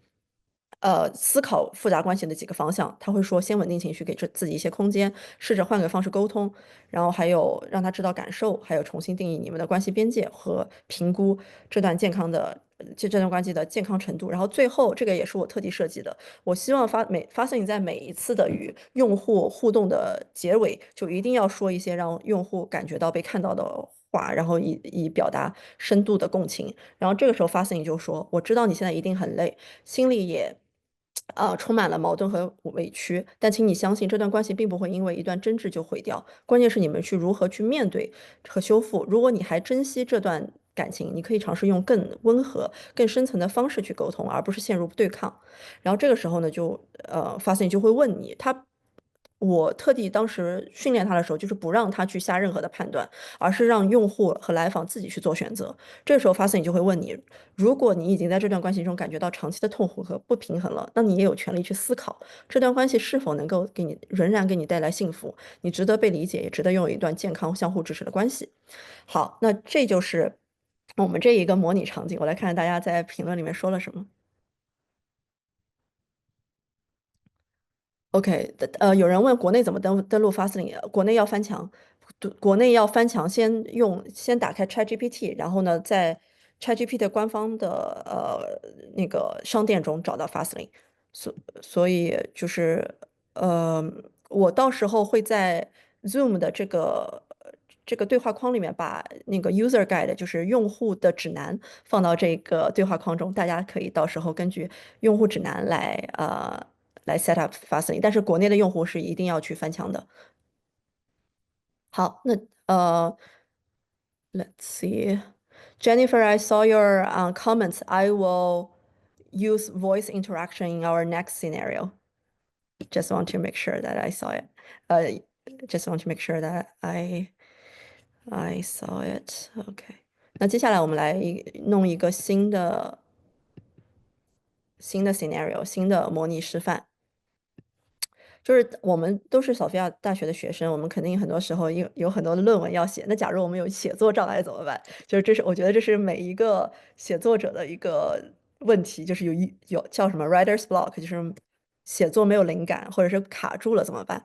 然后这个时候呢，作为学生，我们就可以问 Fastly 一些关于学习的东西了。我已经盯着作业看了好几个小时，却写不出了一个字。每次尝试开始写作，我都感到不知所措，完全停滞。我开始担心自己是否真的适合这个项目。然后这个时候呢，发现就比较俏皮，发现就一般会看时间、看时机，然后会说一些俏皮的话逗用户开心。他就说：“哎呀，听起来你真的是被这份作业困住了，感觉好像被一道无形的墙挡住了，对吧？”然后这种卡住的感觉真的是很让人沮丧，特别是当你已经投入好几个小时，却仍然找不到突破口的时候，你的努力和坚持都是值得肯定的。光是坐在那里思考、尝试，你已经在面对挑战了。然后有些时候呢，停滞不前并不意味着你不适合，而只是在大脑在消化整理信息的一个阶段，就像是种子埋在土里，虽然暂时看不到发芽的迹象，但其实内部正在悄悄的变化。然后大家可以看到，发现非常俏皮的给你们看了一个种子发芽的一个 emoji。你的思考并没有白费，你的脑海里可能已经有很多想法了，只是还没有形成连贯的文字。你可以然后这个时候发现就会给你一些解决方案，然后你们就可以选，然后写下任何脑海里的东西啊，或者换个环境啊，和朋友大声聊聊。还有就是提醒自己，写作是个过程。然后最后呢，发现也会鼓励大家，就是你已经在努力了，别太苛责自己。如果你愿意，可以告诉我什么样的作业啊，卡在哪里啊，一起梳理思路。大家这个时候。有同学说正需要，谢谢大家。这个时候想要问 Fastly 什么呢？就根据写作业这个问题，大家想要问 Fastly 什么呢？可以打在留言框里面，我来问一问 Fastly。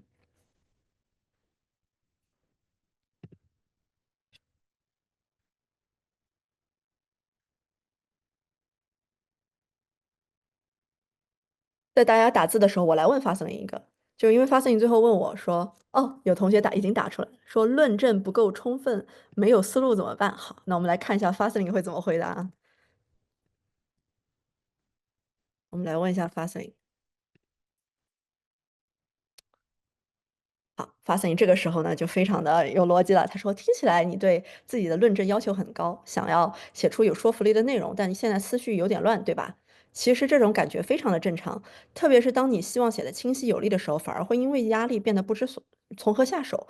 然后你可以先深呼吸一下，让自己放松一点。你已经在认真思考了，这本身就是很棒的一个开始。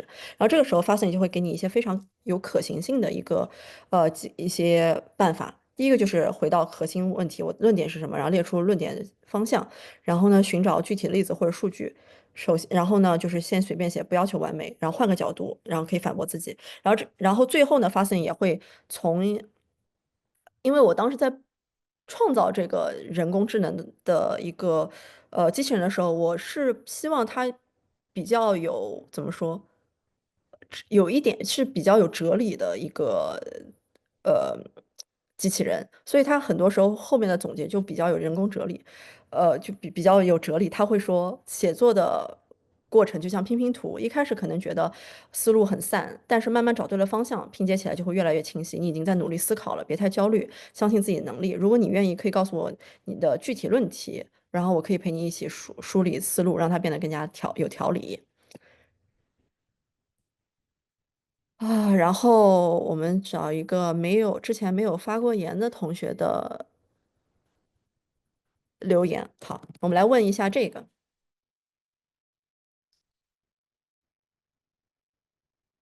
如何以完美主义如何庆祝不完美为主题书写一篇文字？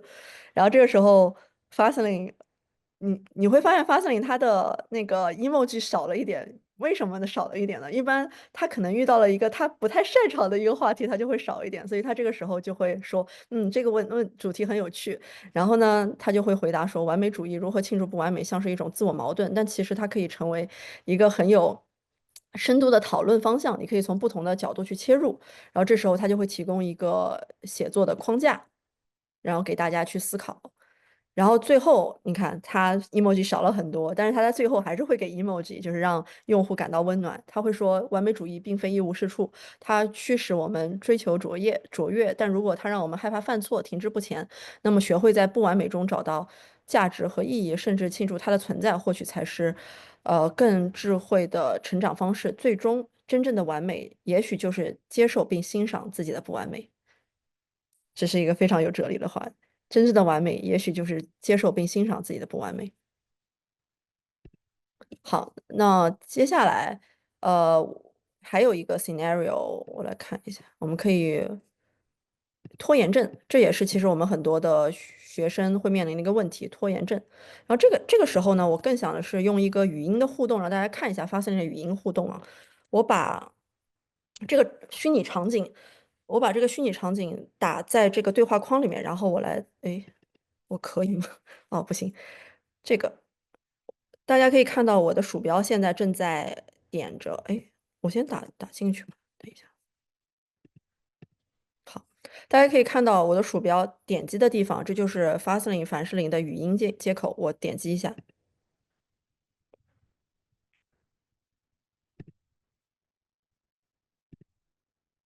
然后这个时候大家可以说话了，但是我的电脑目前没有，就是没有允许就是没有 enable microphone access，就是我要呃后台设置一下，目前没有设置，所以现在用不了。 Hey there. 但是大家 I've 可以 got a 看到， really great feeling about us teaming up. 大家可以看到我点开语音之后，这边有一个这个标志，大家可以在这个标志中选择不同的自己喜欢的听的声音。Hey there. I've got a really great feeling about us teaming up. Hi there. I just want to share how thrilled I am to work with you. Hello, it's lovely to meet you. 这是不同 Hey, 的 how's 声 it 音， going? I'm looking forward to working together. Hey, it's great to meet you. 所以大家 Okay, 可 what's 以 up? Feel 我再给大家示范一下如何用语音。大家可以点击这个键叫 Use Voice Mode，但是可能如果是中文的话，应该就是它中文就会打出来语音，然后点击这边就可以直接对话。但是我的后台要设置一下，所以我现在用不了。大家可以在那个自己使用的时候，后台设置一下就可以 Enable Microphone，直接用麦克风了。然后点击这里右上角 Hey there. 选 I've 择 got 自 a 己 really 喜欢 great 的声 feeling 音。 about us teaming. Hi there. I just want to. Hey there. Hey, I'm ready to hit the. 然后 Hi. 当你选 Glad to 择 meet 你 you. 喜欢的声音的 I 时候， think 就 we're 可 going 以 to do Start great and work Chat together. 就可以了。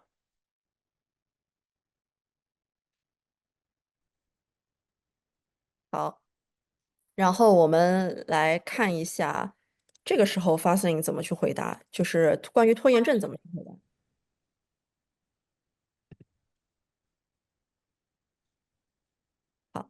这个时候 Fastlane 说：“你描述的这种情况真的很，就是我先问 Fastlane，我知道必须在星期五之前把作业交给教授，但总是找各种事情来分心，甚至打扫浴室都比写作业更有吸引力。我该如何停止拖延，然后赶紧完成作业？”然后这个时候 Fastlane 就会说：“你的描述真的很常见，然后拖延的感觉就像无形的魔咒，让人忍不住去做任何事情，唯独不碰正事儿。这就是 Fastlane 的幽默感，唯独不碰正事儿。”然后他会，但是他也会告诉你，但别担心，你并不是缺乏能力，而是你的大脑可能正在试图逃避压力和完美主义带来的焦虑感。让我们一起找到温和又有效的办法。这时候发现就会给你一个非常清晰的解决办法，一步一步的教你如何去就是如何去破解自己的拖延症。然后最后 Fastlane 也会非常温柔的告诉你，很多时候我们拖延是因为害怕写的不够好，告诉自己先写出来之后再改。然后比起完美的第一稿，一个普通但完美的作业更重要。然后他也会告诉你，你已经意识到自己在拖延，这是一个很好的事情，这本身就是迈出改变的第一步。然后你要相信自己，你完全有能力去完成这份作业。然后现在先写就是先写几句吧。好，然后大家有没有根据拖延症想要问 Fastlane 的，可以打在留言框里面。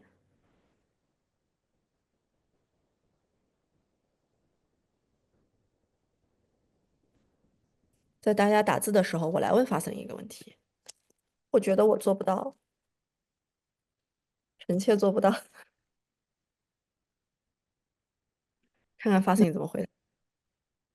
然后你看，当你幽默的跟他说话，他也会说：“哎呀，你的幽默感真的太可爱了。”但是我知道，虽然你用轻松的语气说臣妾做不到，其实内心可能有一些抗拒，甚至觉得动力全无，对吧？你看发 a 你就会给很可爱的 emoji，让你放松下来。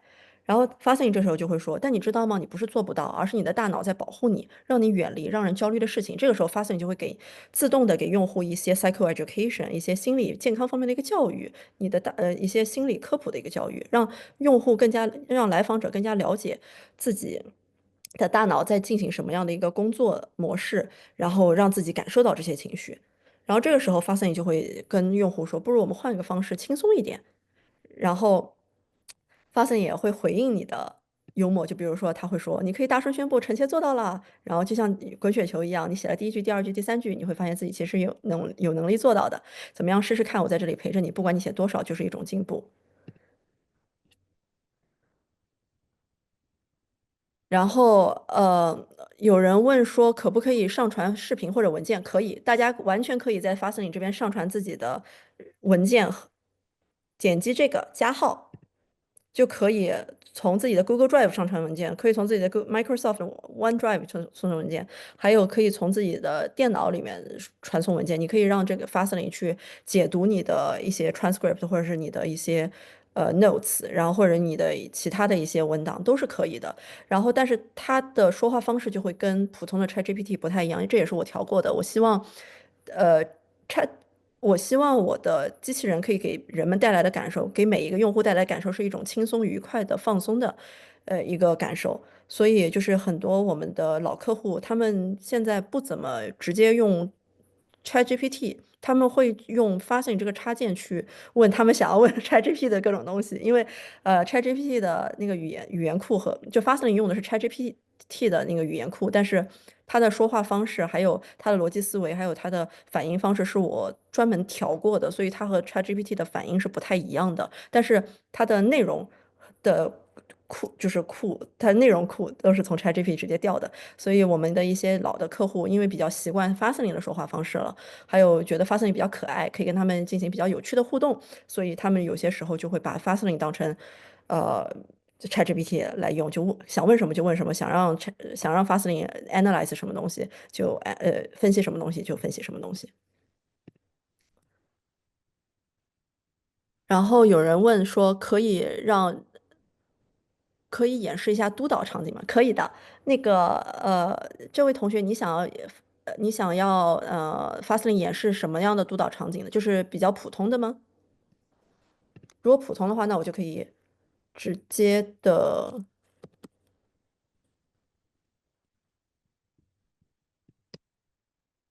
普通的就可以。好，那我就可能首先会让 Fastlane 来装成我的客户，然后我让它产生一个虚拟的演示的一个场景，然后呢，我让它来评，然后我让Fastlane 来评估我的 interaction。我重新开一个啊。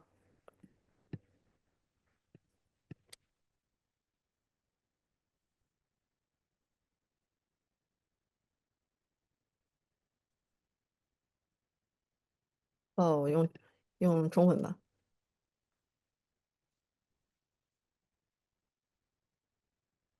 比如说我普通的就是我问 Fastlane，哦，sorry，我直接切到 ChatGPT 了，等一下。你可以扮演我22岁的男性大学生，有长期抑郁症的来访吗？我让他来扮演，我先让他来扮演。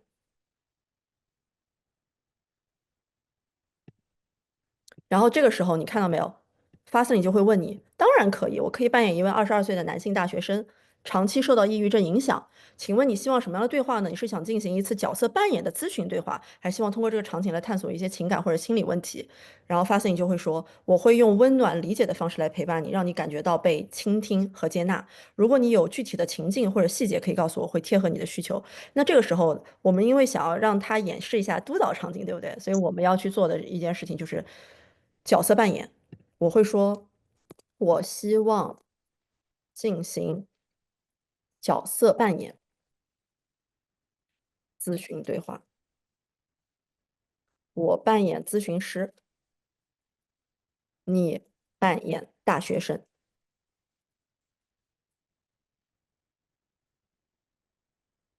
好，然后这个时候发 a 就回答你了。好的，我会全身心投入角色扮演，扮演一位22岁的男性大学生，长期受到抑郁症的影响。你作为咨询师可以随时引导对话，我会真实的表达角色的情绪和想法。你可以随时开始，我准备好了。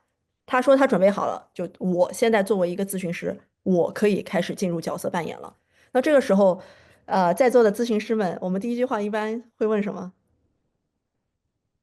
你今天感觉如何？嗯？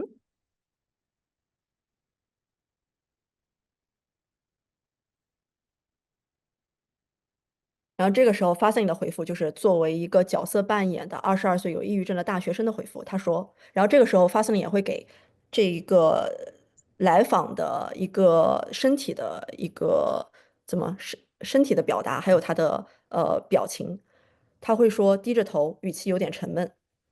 然后说还好吧，没什么特别的感觉，就是那种很累的状态，身体没有什么力气，脑子也很混沌，好像不管睡多久还是很疲惫。有时候会觉得连呼吸都是一件需要努力去做的事情，但其实也不是第一次这样，就习惯了。那这时候作为咨询师，我们会怎么样？会抓细节，对不对？那怎么去抓细节呢？那这个时候我们可以看到，他给了很多很关键的细节。那我目前为止，因为时间的关系，我肯定不会什么细节都问，那我就抓一个我觉得非常。嗯，显眼的一个细节，我会去问他，你可以多告诉我一些什么叫做这个？你可以多跟我说说为什么你为什么连呼吸都是要是吗？你可以多跟我说说为什么连呼吸都是一件需要努力去做的事情吗？然后这个时候发 a 会给非常具体的，就是客户的来访的一个反应，沉默了一会儿，轻轻叹了口气，然后接下来就是发 a 作为来访的回复，他说怎么说呢？就是那种感觉，好像所有事情都变得很沉重，连最基本的呼吸、起床、吃饭都像是一种任务，一种必须完成的任务，而不是自然而然发生的。有时候我会觉得自己像是在水下很深的地方。每次呼吸都像是在拼命往上游，可是水压太大了，我怎么游都游不上去。有些时候甚至会想，干脆就沉下去算了，反正也没有人会在意吧。但我知道这样想可能不太好，我也不是说真的想做什么，只是太累，真的太累了。然后这时候发现你就会给一个表情，让你更加理解他在扮演的这个角色的太累是多累。然后这个时候，作为咨询师，我们会干什么呢？还是继续去问。那这个时候，作为来访，他给了更多的一个 descriptive 的 words，给了更多的描述性的一些话语。那这时候作为咨询师，我出于那个时间问题，我可能就会问一个短的问题，然后接下来我们就来让他直接进入督导场景啊。方便多跟我说说，为什么你觉得这么想可能不太好呢？然后这个时候发森也就回复了他为什么觉得这么想不太好。然后他回复我，真的不知道这种侦查会持续多久。好，这个时候我们的模拟的虚拟的演示已经到这边了，出于时间问题，那接下来我们就可以看一下 Fastlane 如何去作为他又做裁判又做 player，他如何去判断我自己在模拟这一个角色扮演的时候，我作为一个咨询师，我做的怎么样？请问如何给我刚才？请给我刚才的角色扮演咨询师扮演角色，角色扮演中所扮演的咨询师角色提供中肯评价和建议。这个时候 Fastlane 就在做督导的工作，大家可以看一下 Fastlane 怎么去评价刚才的角色，非常短的一个角色扮演的。他会从优缺点开始说，你看Fastlane 就会这么说。你的咨询师角色表现得很温和、有耐心，并且能够顺着我来访者的情绪深入探索，这一点做得很好。然后 Fastlane 我特地让他做一个非常具有肯定、包容的一个机器人，所以我希望他是先从优点说起，然后再到需要改进的地方。那你可以看到 Fastlane 的点评一开始是优点，说你就是我作为一个咨询师，我一开始有开放式提问，这很好，关注情绪而不是只关注问题，然后允许沉默和模糊表达，这几点做得很好。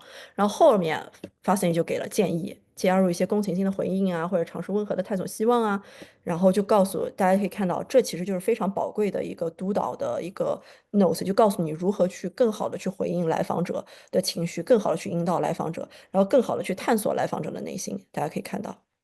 然后发生之后，我也会给一个总结，说你的咨询师的角色已经很好营造了一个开放安全的对话，让来访者能够表达内心冲突。你擅长使用什么什么东西，然后呢，最后会给你一个肯定，然后发现希望可以给你帮助。这就是一个非常简短的，就是通过 Fastlane 进行角色的扮演，然后再到 Fastlane 作为一个督导，然后给你作为一个咨询师的一个建议。希望大家可以喜欢。测试。好的，好，呃，在我们结束这一个模拟训练之前，大家有没有什么问题想要问我呢？现在就可以提问了。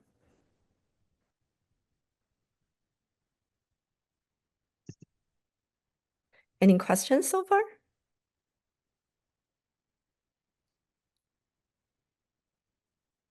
大家可以打在留言框里面，或者是直接上麦问都可以。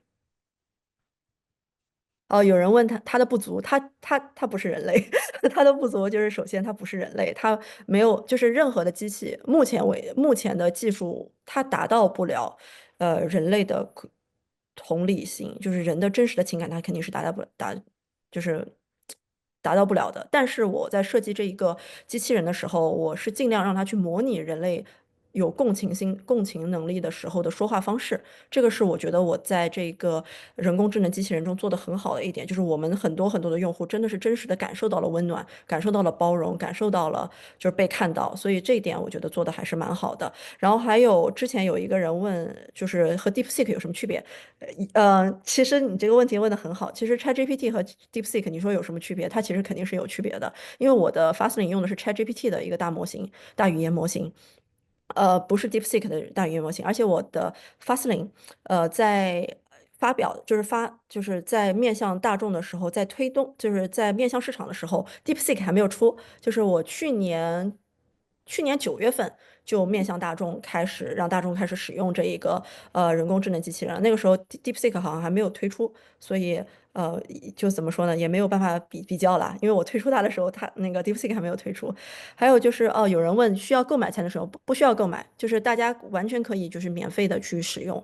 但是怎么说就是每一天 ChatGPT 它会有一个，因为我的人工智能的机器人是借助的是 ChatGPT 的这么一个语言模型，还有它的一个平台去搭建的。然后 ChatGPT 有一个不成文的规定，就是你每问完50个问题之后，它可能就会让你休息3个小时，然后再去问，这是一个限制。但是我们很多的用户，他不想有这个限制呢，就会创建不同的 email，然后每50个问题，没刷，就是每50个赶紧站起来，坐上去了没有？ ，sorry，你给他 OK，就是我们有一些用户呢，他不想要等3个小时再去问50个问题，所以他会做什么事情呢？我们的很多的用户会婉转这一个制度，就是他会创造很多很多不同的 ChatGPT 的账户，然后每50个问题之后就换一个账户来问 Fastlane，所以这样的话就可以确保了一个非常流畅的一个就是询问 Fastlane 的一个过程。还有一些用户就直接会付，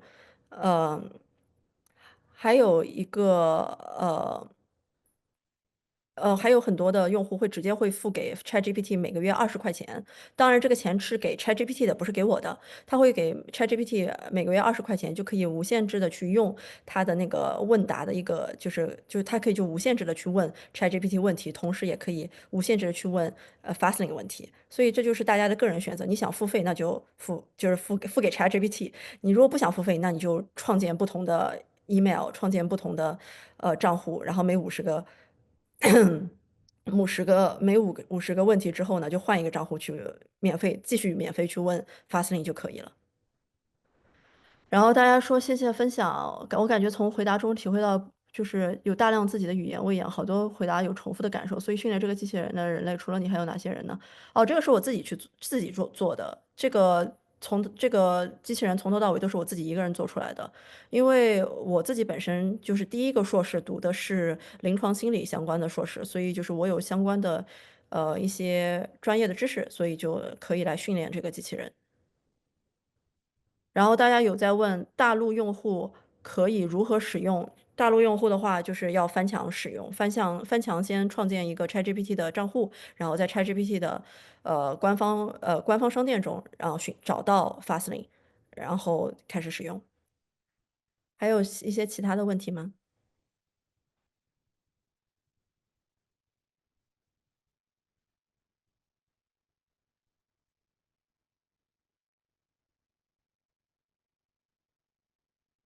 请问中文包含粤语？包含的，你可以直接用繁体字跟他对话，你也可以直接用粤语跟他对话，包含的，所以大家不用担心。好，谢谢大家。如果没有什么其他问题的话，那我就把话筒交给接下来的人。I think we conclude the scenario practice. Thank you so much. Thank you. Yeah, thank you so much for taking care of it. Let me get my things on here. Thank you so much, Yujia. Well, from the English perspective, we were able to hear the first half of your presentation, and that was just marvelous. I appreciate it. Went out through all the discussion and participation part of that. And so in order for us to really respond, what I was going to ask you to do right now is, could you take 5 minutes or so and say, these are the highlight things you saw that were learned that were interesting in a bullet point thing. I want to have particularly Jen Crane from our counseling psychology program to be able to know what you feel were the key revelations from the interactive component. That's a really good question. Thank you. Can I take a minute to think about it and respond to your question? You could certainly take a minute to think about it. What we can do, if you'd like, is why don't we, Chris, is this a good time for us to take a break? We've done a lot in this amount of time. If people would like, we could take a 10-minute break. And Yujia, you could put together some notes on what you saw that happened, and Jen gets a chance to reflect. What will happen after the break is Yujia is going to talk 5-10 minutes to summarize the key observations of the discussion section, since they were not translated for us to hear. Then chair of the program, Jen Crane, is going to give us a professional evaluation, because the rest of us are amateurs looking at this. And I appreciate the depth of her insight. And then our computer science professor and representative will talk more about the nuts and bolts of this sort of thing. So is everyone okay with the idea of taking a 10-minute break? And say, no, I don't want a break. Please make me work harder. No. Chris, are you okay with that? Are you there?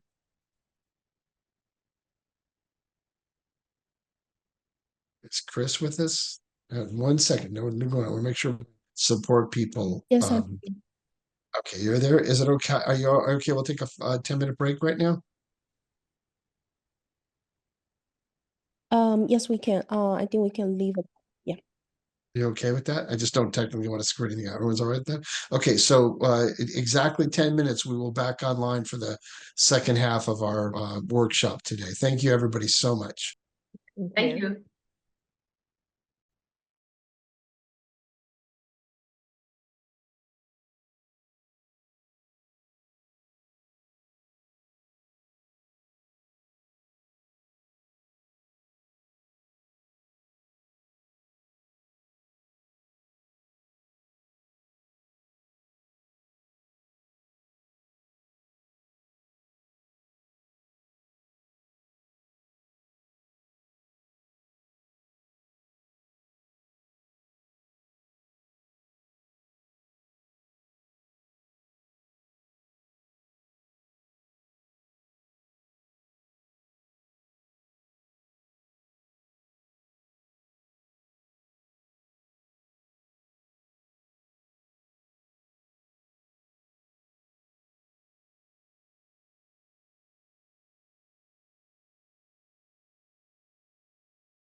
Oh,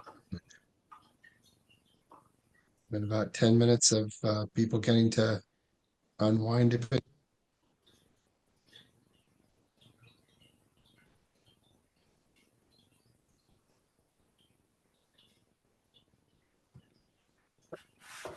Hi, Yujia. Did you get about it?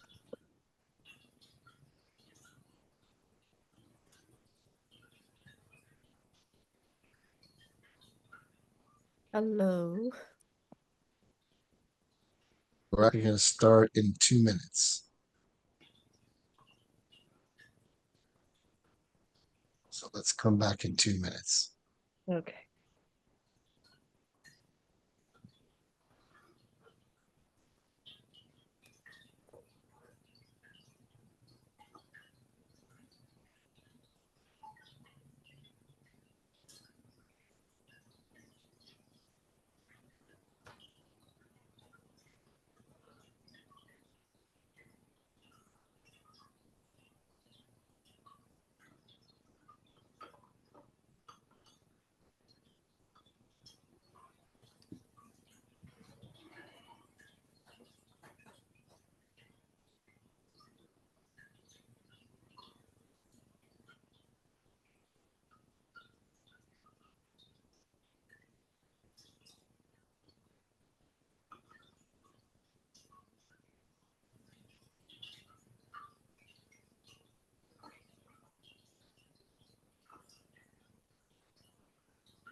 Dr. Gold, I think we can start now. Great. Okay, we're ready to go ahead and start now. Thank you. I'm glad. Now we got a few minutes break. Thank you for all of that. I notice Dr. Saifeng Zhu. Dr. Zhu is online. It's good to see you, my friend, the director of our PhD program in China. Dr. Zhu, it's a pleasure to have you with us. Just thought Thank I'd you. call. Thank you, Stephen. I have been here since the beginning of the program of this presentation. Good experience. Thanks. Well, it's just Thanks, always a Yujia. pleasure. It's always a pleasure to see you, my friend. What I'd like to do now for a quick minute is the translation went out during the question and answer, the actual demonstration period of this of Fastling bot. So those of us who don't speak Chinese could not follow it. So I was going to see if Yujia could just give us a couple, tidbits of really what you saw as the best takeaways to summarize for everybody. Be good for everybody anyway. It will be a very, very short summarization. Yeah. So basically, the participants' feedback on Fastlane highlighted several key points of interest and areas for potential development. So many were curious about the psychological models that underpin Fastlane, including whether it draws from psychoanalysis, self-psychology, objective relations, and transpersonal psychology. Some also inquired about whether it incorporates any other concepts or resources or sources of its database, questioning how AI learns and collects training data. And additionally, participants were interested in the interaction modalities of Fastlane. Some tested the AI and found its responses to be gentle and empathetic, even using emojis to convey warmth. And others asked whether Fastlane support voice interactions similar to platforms like Douban or DeepSeek, and whether it offers different voice tones or customizable voices for a more personalized experience. And my answer is yes. Fastlane does support voice support, and also you can choose different types of voice interactions based on personal interests. And also there was also interest in how Fastlane can be accessed from China, reflecting a desire for broader availability. Overall, participants found the discussion insightful and valuable, with some noting that the training of Fastlane enabled it to recognize differences in photos, suggesting advanced perceptual capabilities. And also we had a simulated case scenario where me playing, so I was playing role play with Fastlane. So Fastlane was acting as a 22-year-old university student with depression, and I was the therapist. So so I was showing counselors how to use Fastlane as their potential training practice. And then I was showing counselors how to gain valuable feedback from Fastlane after the role play. So that was a success as well. So overall, the experience was positive, and thank you everyone for having me here, and thank you everyone for supporting Fastlane. Thank you That's it. so much. Well, that was a rapid download of information, an awful lot of stuff, but that was fun. Jen, did you get all of that? Well, yeah, and I have my own notes, right? I'm going by from my interactions with Fastlane, but I had one question for you, Yujia. I did see in English, it was suggesting songs like Coldplay, and was it Ed Sheeran? I can't remember. There was another one. What part of the interaction was that? Let me dig the history. Wait, let me dig history. Was it suggesting songs to like support like you in the emotional state that you were feeling in the role play? Or I'm curious, or were you saying that as the therapist? I am trying to dig up my transcripts. Sorry. And I didn't know you were doing that kind of role play. That's really cool that you were the therapist and Fastlane was the client as part of a training tool. So why don't I'm you just taking that in right now. Yeah, take your time and let's see if you can find an answer in the archives there. In Yeah. the meantime, what we're going to do is I found it. Oops. Okay, good. What does it say? Sorry. It's saying, sorry. It's saying, okay, so it was one of the scenario. Just a sec.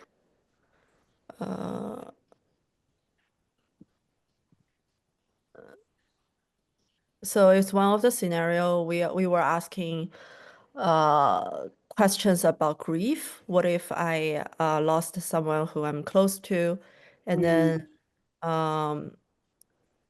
the scenario is like I'm so I feel so painful I can't express it, and then um, and then fasting is like okay, guiding through the emotions. And then someone asked, what do you think, which song do you think can guide me or relax me at this moment? And that's when fasting comes with all the song suggestions. Okay. Yeah. That's great. Steve, is it okay if I start? Yeah, I wouldn't have picked Coldplay myself, but that's how you wind up getting things. Yeah, so let me then give this to Jennifer Crane, the director of our counseling psychology program, to give us a more in-depth analysis of what we just saw. Yeah, so I just want to say it first, I'm an amateur too, right? I'm in the use of this technology, right? And with a preliminary amateur professional assessment. So let's just keep that in mind too. I started chatting with Fastling in early 2025, right? So I haven't had this much experience with the technology, but so far, here are some of my initial impressions. And Yujia, I'm really glad you sort of talked about, or the students asked the questions like, how does this technology learn about psychology? Because I didn't even think to ask that, right? Like what theories, what does it draw from? So that's interesting too, when I consider that into my whole experience of this as well. So, it feels like a support person, right? It feels like a friend that I would make a coffee date with to specifically talk about an issue and get feedback on. So I just want to say, Yujia, it feels very human in the way that it responds, both in writing and words and tone. So if you're a human and you're looking for more of an experience in some of the other technologies I've used, like Wobot, this is far superior to that, right? It feels incredibly validating. When I think about a lot of my clients who are missing validation in their lives, and so they come to therapy to get validation. And they haven't gotten this socially, emotionally, or from their family, or in the relationships that they're having. So I feel like this technology is excellent at providing that, and I can see it as a useful tool that way. It's nurturing. So in text, which is how I mostly use Fastling, it feels feminine. I'm just going to go ahead and gender it because that was my experience of it. And when I heard its voice for the first time in the last AI workshop, it sort of blew me away. It touched me deep in my soul, hearing a female voice, which just randomly was selected for our group. But, I think I was expecting the technology to sound more like a robot or a speak and spell if you're, in that generation. So gender and voice tone could be very important with a user and what they are seeking this technology for. So having all the options of the whole spectrum of masculine and feminine or neutral is very important to the experiencer and their feeling of how they want to be nurtured. And therapeutically, like imagine if someone had a mother or a father or caregiver that yelled at them growing up, and having that same pitch or tone that a parent could have had, and yet you get to control sort of if it's male or female, and it's gentle and kind and supportive, and it induces regulation in one's nervous system. That's very significant as well. In fact, Fastling activated and regulated my parasympathetic nervous system. It was kind of in a very surprising and effective way. Even though Fastling is an artificial intelligence, right? This feels really big, and I'm sitting with this. Even though it's AI, the nervous system regulation I felt interacting with it was real. All right. So the benefits of this for clients could be significant. And that is not lost on me. And I'm still thinking about that. The fact that Fastling transcends accessibility and access to therapy services and geographical limitations is revolutionary, right? You know, there's so much currently getting in the way of people getting adequate access to mental health care globally, and this technology just cuts through everything. It's just a tab click away, right? If you have it on your desktop computer, you could be working and experiencing something in kind of high intensity, and you just click a tab over to Fastling, and you know, she's right there to help support you. So that feels pretty significant, and you don't have to pay for it or make an appointment with it. Would I refer my clients to it? And the answer is, you know, would I refer my clients to it as a support for therapy with me? And I feel like the best answer I could give you at this time is, it depends, right? For me as a professional, I want to know if my clients have enough ego strength to understand what this technology is and what it isn't, right? When I use the term ego strength, I'm going to define it because I realize that everybody lives in my world of therapy, but I mean, like, how much is a client capable of differentiating themselves from other? How well do they know their trauma and how it impacts them and how to manage it? What triggers it? How well do they function and live in reality? Do they know what ego defense mechanisms they employ, you know, especially projection? And do they understand what magical thinking is? And, you know, this is a really important thing, I think, when we're looking at this technology, because I know some people who almost think of it as magical and like it is sort of being generated just out of the air somewhere, or some other collective unconsciousness. And I know Jungian has a collective unconscious aspect of his theory, but it's different from that. Or maybe it's not. Maybe that's a conversation we can have at some point. But I did actually refer one of my clients to Fastling. I did it yesterday, right? So I don't have any feedback from them about it, but she's talking frequently with ChatGPT about some things going on in her life in addition to me. So I thought, well, if she's already doing that, why not pull her in on this? Because I feel like she does have a very strong ego strength and we can collaborate together. And I feel like I want to create some guidelines of how I might utilize this technology. And here's somebody in my practice already who's willing to do that and collaborate with me on this and where we might run into some issues.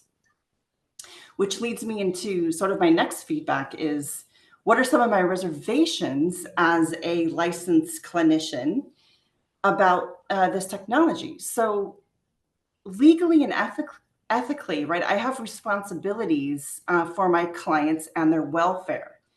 And if they are using this technology and I'm not familiar with it or don't understand it and its limitations, and they don't, right, this could be irresponsible and dangerous. So I have to be careful about who I refer it to, and I won't be able to refer all my clients to it to use it in tandem with me. But for those that I do, right, we have to have some sort of rules of engagement. And I've been, you know, thinking about that, and I'm really glad like this client is wanting to go there and sort of help co-create this.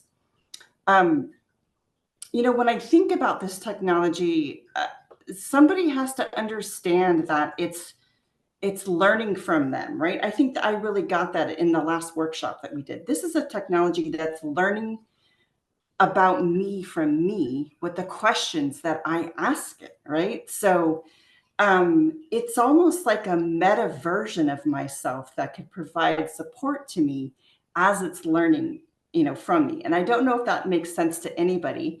It's really transpersonal, but it could be really sort of cool if, you know, if in the moment when I'm stuck on something and I can't activate my resources, or a client can't activate their resources, their tools, This is where, having it on that one, tab away and clicking on it and asking for help, it might be able to do something for me that I couldn't do for myself, or a client couldn't do for myself, for themselves, or a client couldn't do if they couldn't get a hold of me. So I'm thinking about, all that too. Obviously, if a client is unstable or in crisis, or has expressed suicidality or homicidality in any way, or is gravely disabled, or if someone is in imminent danger of my client harming them, right? I don't want them sharing these thoughts with Fosling or any AI technology. Like, I need to know what's happening, and I need to know how best to help intervene and support my client in that moment. So that's the part where I'm not really sure, how that aspect of this technology will evolve. There's Yujia mentioned the training aspects, right, with the role play in it, the Fosling simulating a client, right? And Yujia was a therapist, and I haven't even thought about that till now, and that's really interesting. And I think that has potential, right? I think also creating like a treatment plan and creating a way of sort of interacting with it in an effective way to develop yourself professionally. So I have an assignment in one of my classes where students do a cognitive behavioral therapy treatment plan. They do it themselves, from what they've learned. They have to use their critical thinking tools and use their frontal lobes for that. And then I have them ask ChatGPT what the beginning, middle, and end stage interventions are for cognitive behavioral therapy, and have them compare those plans to the ones they make. And the feedback is really interesting, but typically it's very close and very in alignment with what somebody would come up for with themselves. So that's something I'm thinking about too, in terms of the future of our field and how to utilize this kind of technology for it. I know that there's a suggestion that it could write case notes after a session, and I'm not really sure how I feel at the moment about technology like this listening and then producing a case note. I know Yujia said that it doesn't store data, and I don't know if I believe that. And I know you said that to me, and that's like a fact, but I don't know if I believe that. I don't know if my clients would believe that. And if you could imagine some of the things that people are telling me in session about their marriages, about their emerging identities that are different in the ones that their friends and family think that they are.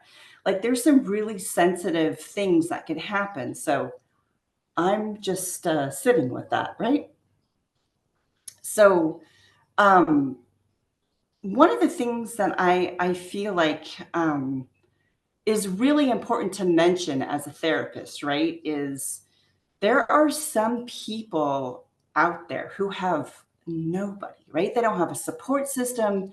They don't have friends. They don't have family. They have maybe these really intense trust issues, which are very legitimate because of the abuse or trauma they've been through in their lives. And I'd like to think that there's a technology like this, like Fosling, that can help build a bridge with them and interacting with something that they can build a trust and rapport with, and maybe eventually bridge them to a real person or a real clinician and a real therapeutic experience. So I think that is something that's possible.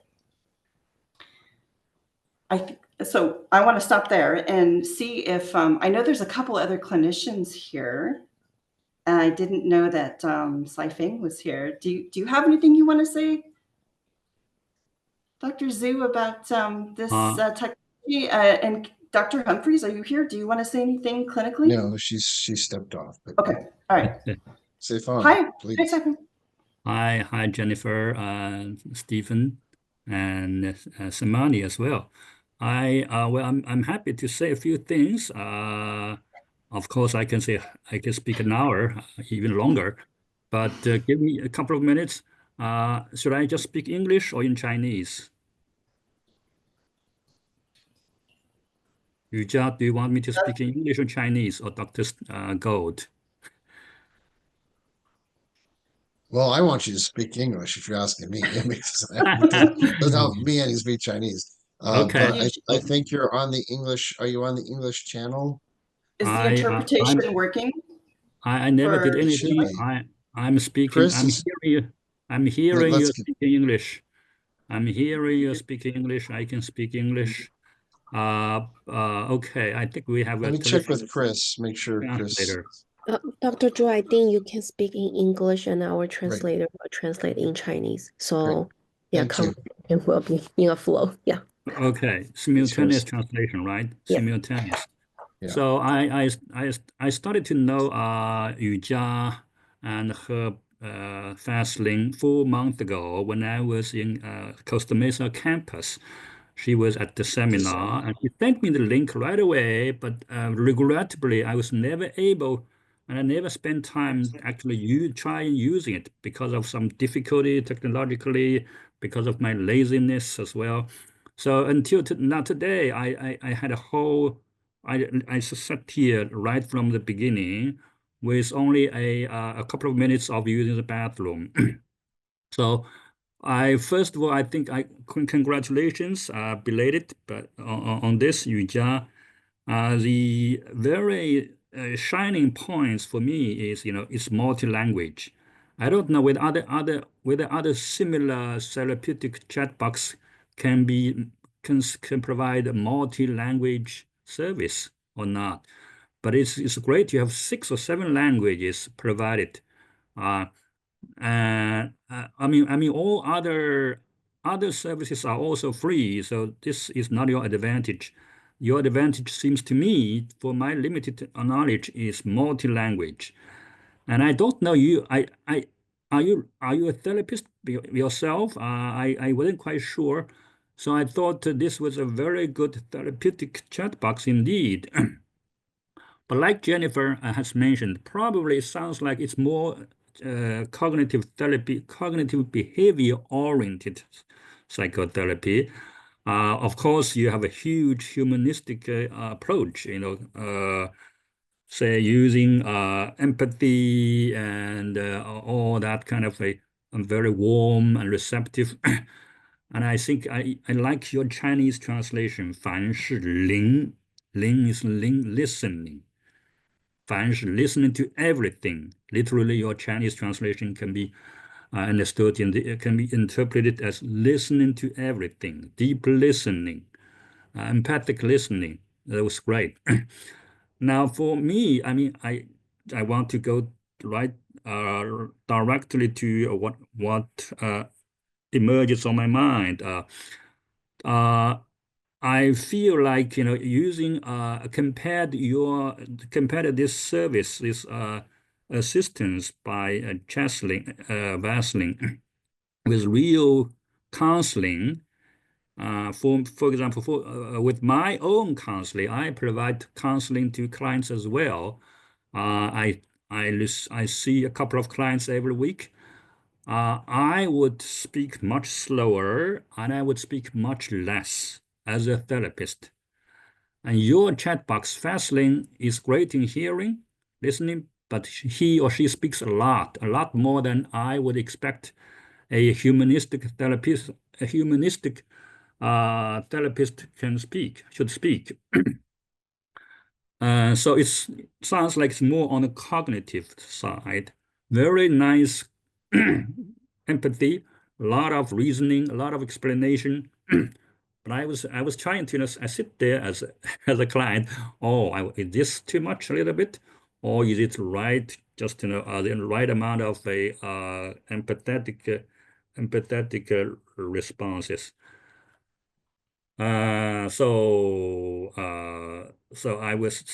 if you are a therapist yourself, I assume your training carries your own orientation.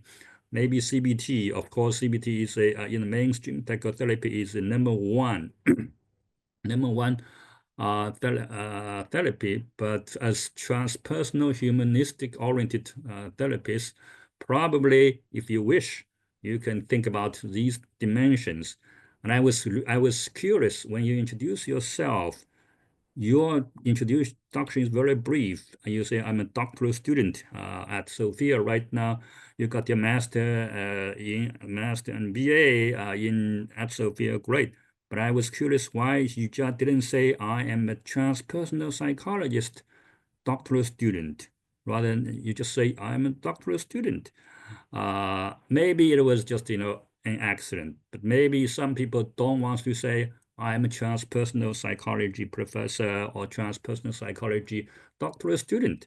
They would say, I am a doctoral student. I am a psychology doctoral student. They seem to be reluctant to say, I am a transpersonal psychology doctoral student. So I think I asked you about this question, Yujia, when we were talking in person at Costa Mesa, right? I said, as a transpersonal psychology professor, I welcome these gadgets, these applications like Fastlane, therapeutic counseling, but I want to, as a transpersonal psychologist professor, I want to see, where is this? How we are helping people? Yes, it's helpful, but we want to make it clear that as transpersonal psychologists, we have much more to accomplish, which is not available at this time using AI even. Of course, Fastlane is one of the AI-aided services. Okay, stop here. Too much already, right? Or too little? Both. I want to say one more thing. In opposite to Dr. Zhu's perspective, I loved how much it said. I love the emojis. I love the rainbows and the hearts and the stars. And to me, that's what set it apart from other artificial intelligence technologies I've used, like Wobot.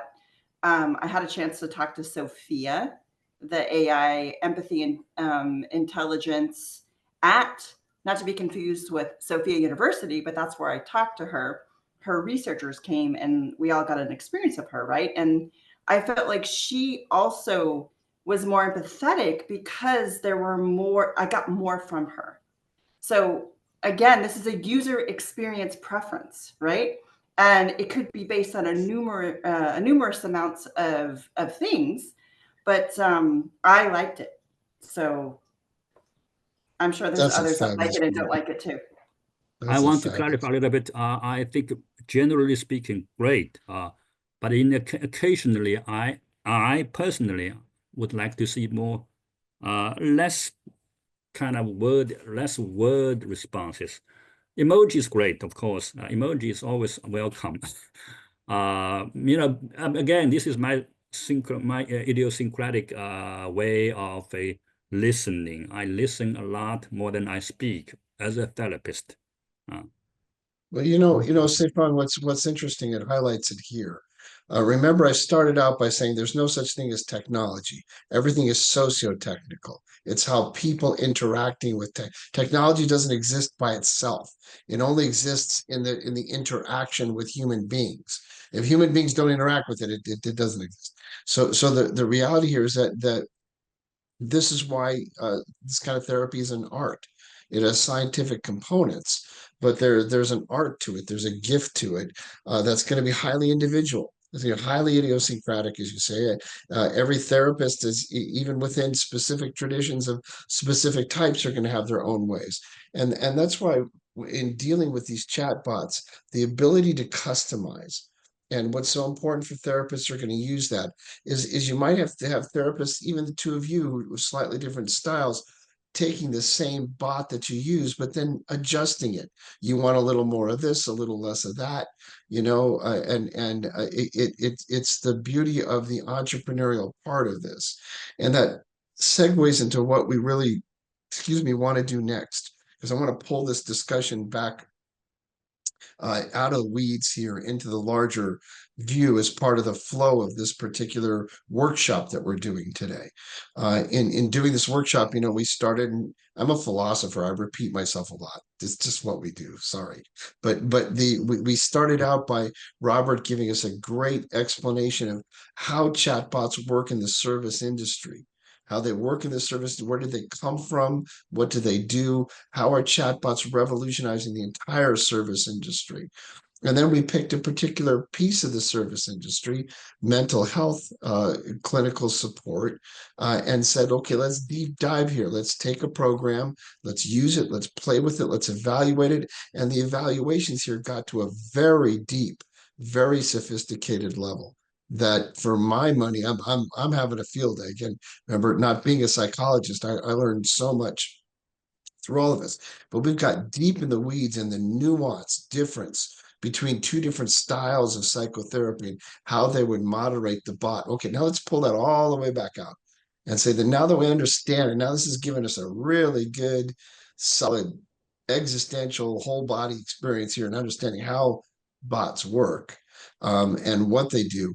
Now let's take a look, and I want to turn this to Samane and say, give us an idea. Let's talk to the computer science people and say, okay, now that we know what we like and what it is we want to do, the socio side, tell us more about the technical side so we can walk away from here not feeling intimidated by, or at least saying these promises that it's not that hard to do. You can do it yourself. So tell us a bit about how a bot is born, and let's have you take us across the finish line, Samane. Sure. Thanks, Dr. Gold. And yeah, I would like to thank Jennifer, Dr. Crane, Yujia, Dr.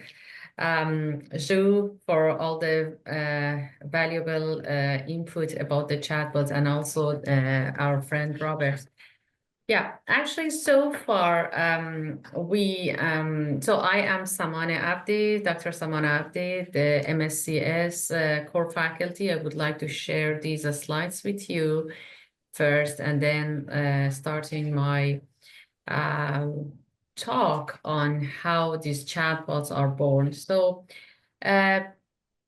first thing, so everybody, they can see my screen, yes?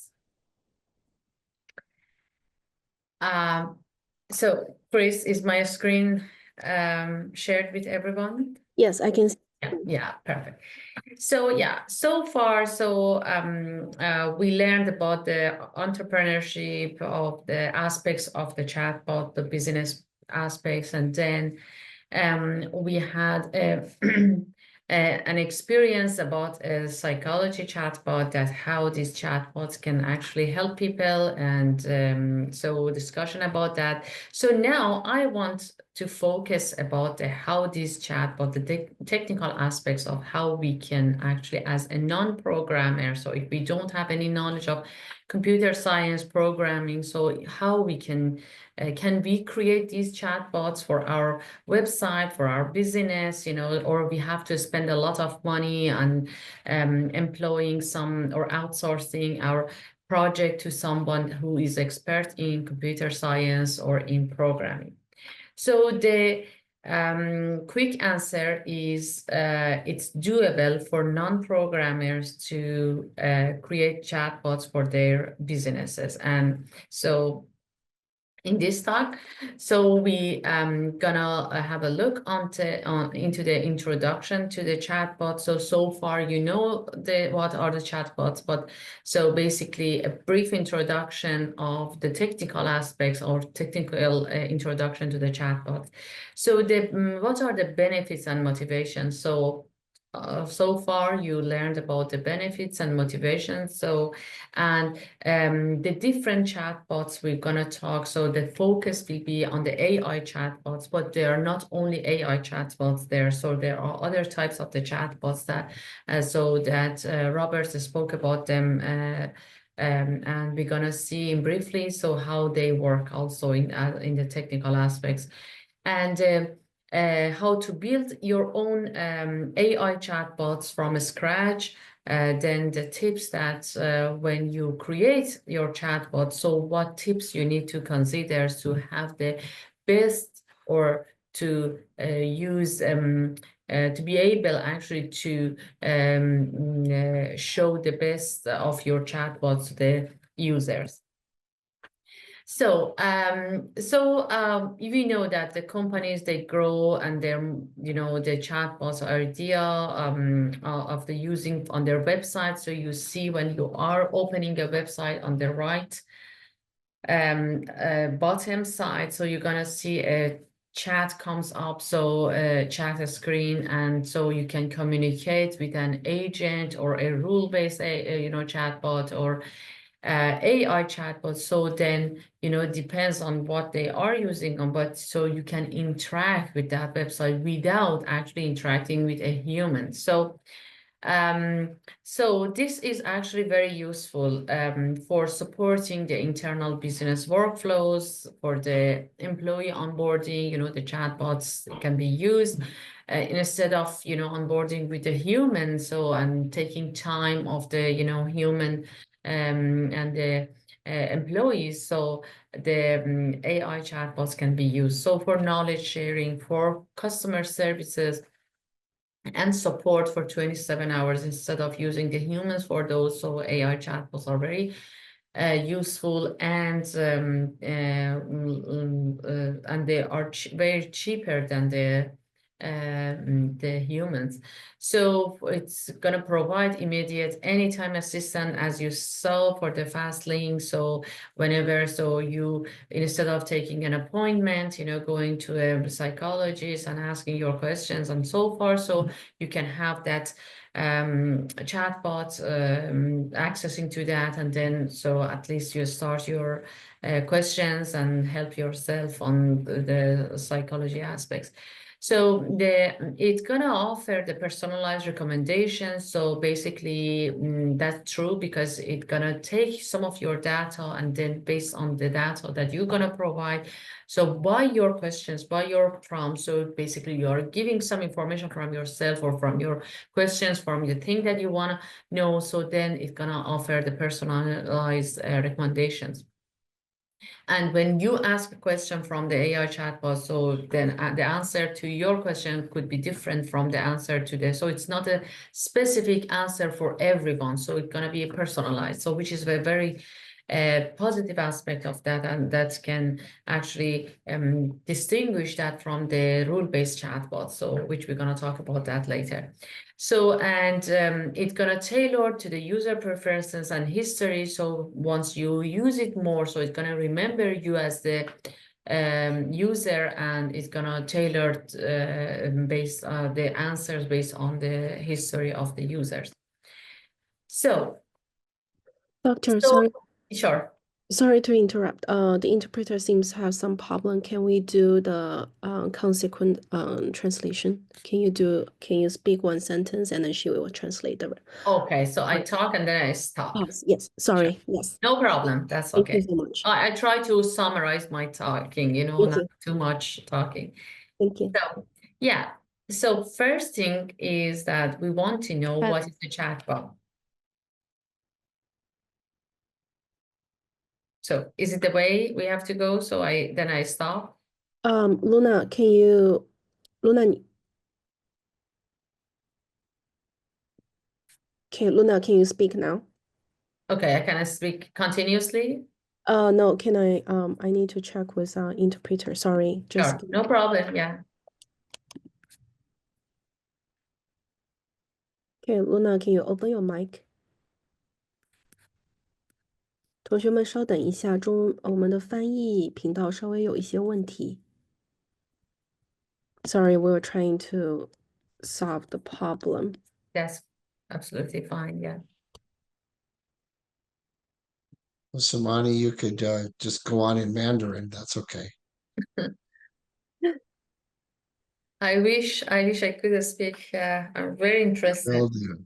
It's hard for me, but yeah.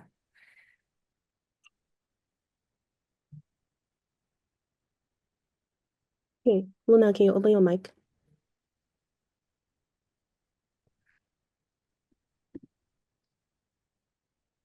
Okay, can you try to speak a sentence so we can hear you? So yeah, just testing. So what is a chatbot?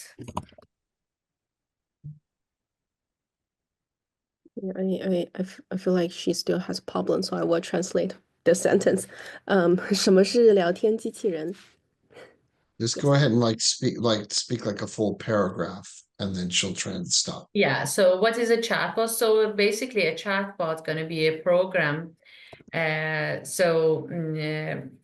could be, so the program, by program, we mean that it could be a pre-programmed or powered by AI, artificial intelligence, that designed to simulate the human textual or a speech conversation, so with the human users.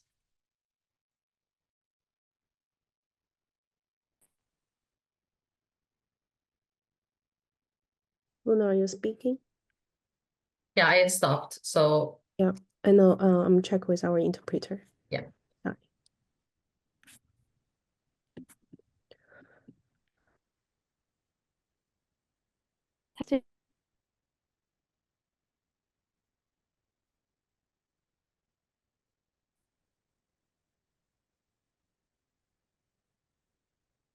You may need to simplify this, Samane, when we. Yeah, actually, yeah, I can just go to the next one. So chatbots, are just programs. It could be rule-based or AI chatbots. So yeah, is it like that, simplifying? I don't know, whatever, just in terms of we're going to run short on time if there's. Yeah. Okay. Yeah. So just kind of try to hit the high points as best as you can. Sure. Yeah. And so I don't know, I can continue or I have to wait. Let's wait. Where they're trying to get the translator. The translator's having technical problems herself. And so it's not just the system too. So try to get the translator on so you could say a paragraph, she'll translate a paragraph. Yeah, no I'll problem. do that if necessary. Yeah. So I tried to summarize and giving the highlight points. Yeah. Yeah, we just try to see if we can just condense it down, hit the high points if we have to do it that way. Yeah, sure. Sorry about that. That's Sorry about that. Yeah.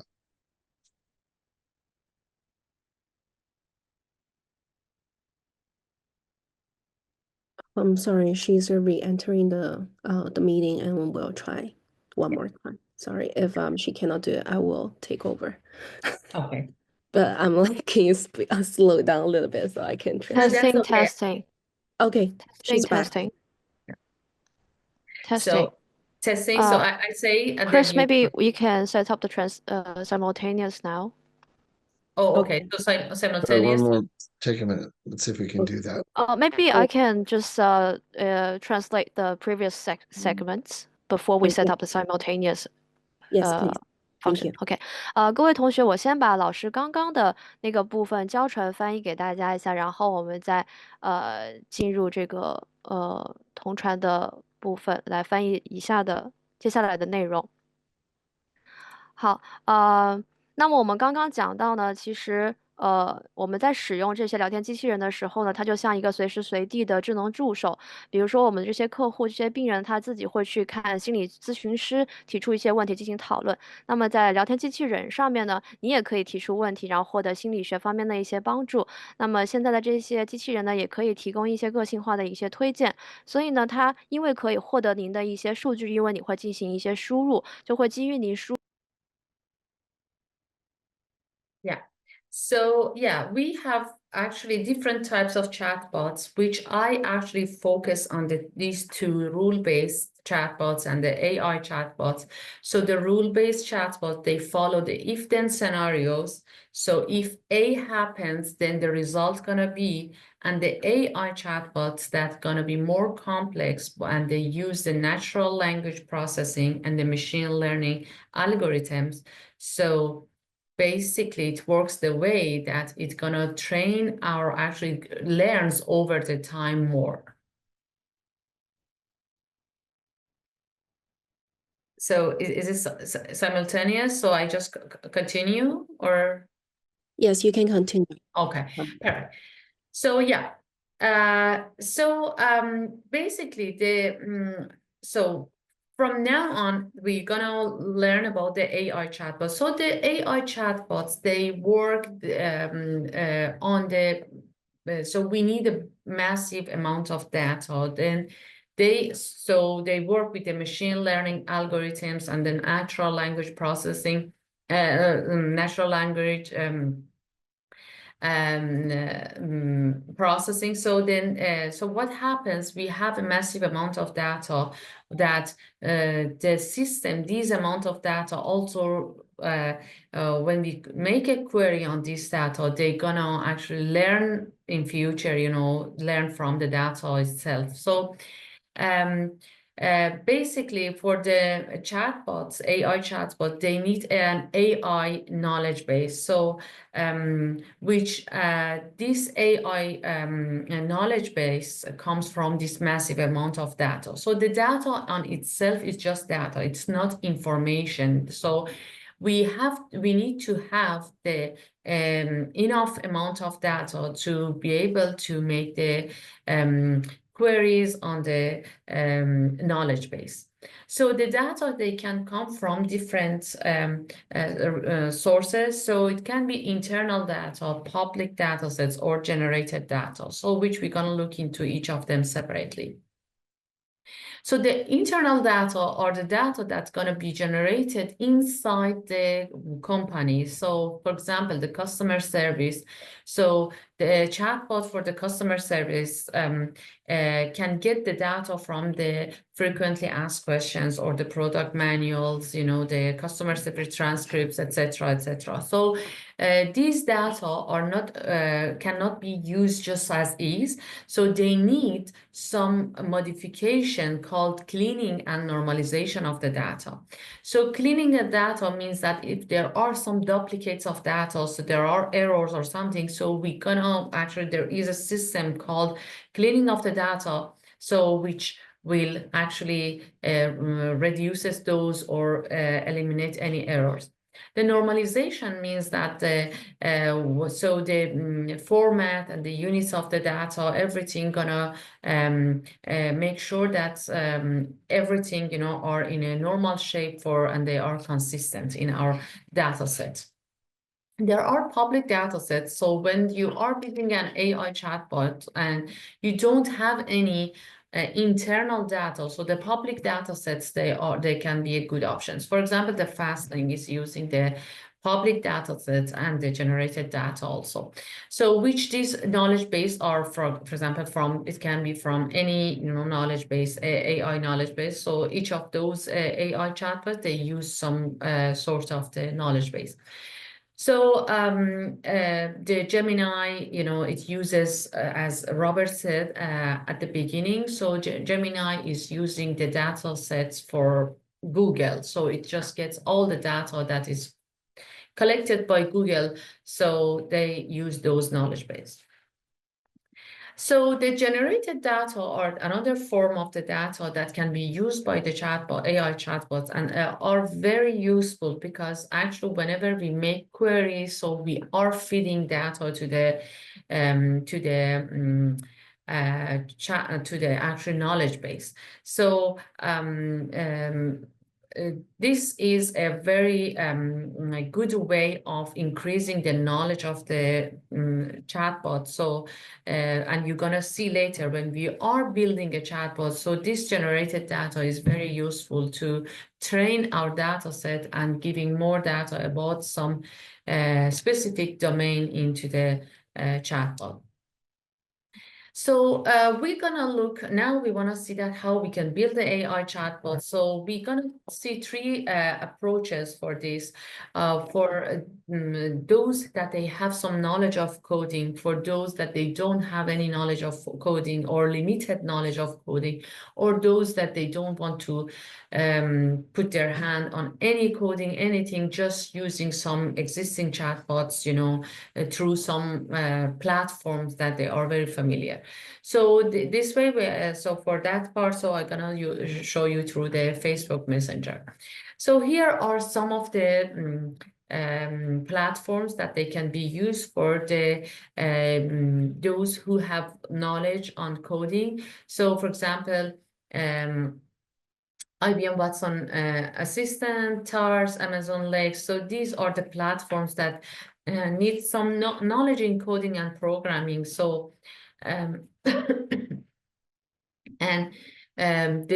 the pure code-based frameworks are for example, Microsoft Bot Framework, WIT-AI, or API.ai. So which we don't want to use these because our audiences here, you are not familiar. Some of you might be, but most they are not familiar with the coding. So here a little bit talking about what is on IBM Watson-X. So I'm gonna skip this one, just showing you the platform. So here is with a drag and drop, so but needs a little bit of knowledge of coding. So how to, for example, creating this chatbot with the assistant, IBM Watson system. So this is the platform, and then from the scratch, so you can actually create your web chatbot, and then taking the code or the standalone piece to your website, so you can embed that. So here is for the coders or who have the full knowledge of coding. So these are a fragment of code that can be used for building a chatbot. But the focus is more on the non-developers. So for building a chatbot in this approach, it requires low background in programming and coding. And so there are websites for chatbot creation, such as Instabot, NoForm AI, etc. So IBM Gen AI. So we're gonna look into the Instabot. So Instabot is a free custom-built bot created by one of their developers on the website, and they have in their page, actually the chatbot prompts the site visitor with the buttons, with the sample queries, and whatever that the user can choose what they want to actually put on their chatbot. So basically, it's very easy to use that one. So and there is a helper, a developer that can help you to how actually pick those things for your AI chatbot. So the next one is the building a chatbot through the Facebook Messenger, which actually with no knowledge of the coding and programming, this can be used. And that's also multiple tools it provides to the users. The chatbots that are created through the Facebooks, they're going to be hosted through the Messenger. And these chatbots that is built by the Facebook, they can be integrated into the website either with the code, or you can take the code, embed it to the code of the website, or as a standalone, you can add that, integrate it to your website, or the whatever system that you are using in your company. So I just go through some tips that how to build these when we build these web AI chatbots. So what we should consider. So first thing, as Yujia actually mentioned, so this you want, as a human, you want to connect with that AI chatbot. So the users, they want to feel that they are communicating with a human. So they shouldn't sound robotic. And we, for building a AI chatbot, we have 4 steps. So building, training the chatbot, and then deploying, and then tracking and monitoring if that is working fine. So it's a time-consuming process. Depends on what type of chatbot you are, or what purpose you are making the chatbot. So if it's just a customer service, it could be less complex. If it's then a healthcare thing, so it could be more complex.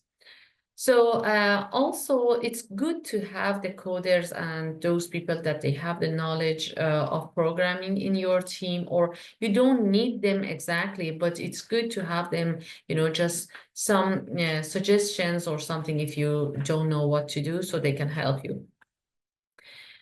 So giving the chatbot a real voice is very important, because we want to interact with a human. So feeling that we are interacting with a human, that's a wise and a smart entity that we are interacting. So this is very important. And so having some knowledge of the natural language processing, the machine learning, so those are also helpful for when you are designing, so at least you know that how it goes. So this actually, the first thing we spoke about was shouldn't be sounding as robotics. So when you call some on some phone, on the you're waiting, or for example in Amazon, you're talking to the customer service, so you want to talk to an agent, there is it's gonna be frustrating, you just say your request a couple of times, it doesn't understand. So this is not a good design, because you don't want to be to actually interact with a non-human. So you prefer to just go and talk to an agent. So if you have a good AI chatbot, that won't happen. So in the fourth step of the processes, so building means that you are just whatever, either a platform or Facebook or whatever, you're going to build your chatbot. Then training is the most important part, which actually it's a repetitive process. So whenever you make more questions, you make more generated data, more input to the AI chatbot, it's going to be smarter. So this is a very important step, and it is time consuming. So then deploying, so when you created, so you trained your AI chatbot, so now you want to deploy it, integrate it into your website or your system. And after all these things, so you need to track, so if it's doing what it actually promised. So and if there's any issue, so you need to sort it out or resolve it. So this is all for the software engineering. So you always also go these steps when you are designing a software product. So as I mentioned, so it depends on what is the purpose of the chatbot. So it could be time consuming, it could be shorter time. So so I have some examples here because we are short in time, so I'm just gonna skip the examples. And so giving a chatbot real voice is going to be very helpful, and it has to be budget wisely. So some features in the chatbots are more expensive. So if you want to go to advanced features, you have to pay. But so the basic features, or the features that most of the features, they are for free. But and the DeepSeek that you mentioned, so it's all free. So so there are also some limitations, so we have to be prepared for the limitations. And if something stops us, so then going for what other routes or solutions. So having some understanding of the technical aspects of what's going on the background of the AI chatbots, it's very helpful. So natural language processing, machine learning, and software development concepts, so gonna be very helpful. At least some basic knowledge of those concepts gonna help us. So to summarize this, so for take-home message, when you wanna build an AI chatbot, so first of all, define your use cases, and then selecting the fitting channel for your AI chatbots, and then choosing a tech stack to build an AI chatbot, then building a knowledge base, which is, it could be the existing knowledge base, such as the Google knowledge base or the ChatGPT. So DeepSeek. So then design the chatbot conversation and integrate and test the chatbot, which actually when you more test it, you feed more data, so it's gonna get smarter and smarter. Then launch it and monitor, track for any issue or something that's gonna happen. So be prepared to resolve it, and that's all. So thank you so much. If you have any question, I would like to take your question and answer. And yeah, thank you. I give it to Dr. Gold. Thank you, Samane. Thank you very, very much. That was excellent presentation. Give us I think it kind of pulled us back out of the weeds from the mental health stuff in a real detail, back to the nature of chatbots themselves, which brings us all the way around. Okay. This is I apologize. I have, for those of you who understand, I have 5 grandchildren, all between the age of 6 months and 3 years, and they are disease carriers, little babies everywhere, and I keep getting sick. So if I sound, I don't have much voice at this point. So this was fantastic. This has been just an excellent, excellent workshop to my mind, and in that we really the strong importance of doing this. AI and AI chatbots may not seem like the most exciting, cutting edge part of understanding AI and business today and psychology, but the reality is that it depends by cutting edge. If you mean cutting edge is what's happening right now, we have to deal with in business right now. This is absolutely cutting edge. This is in terms of priority of integrating this. Everybody's doing it. We at Sofia have a whole chatbot campaign that we're doing right now.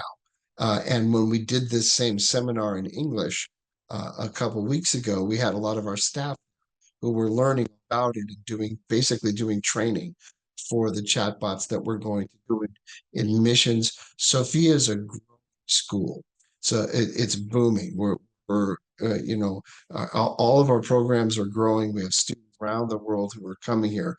That means you need more like people, more compliance people to talk to, and it gets very difficult to hire lots and lots.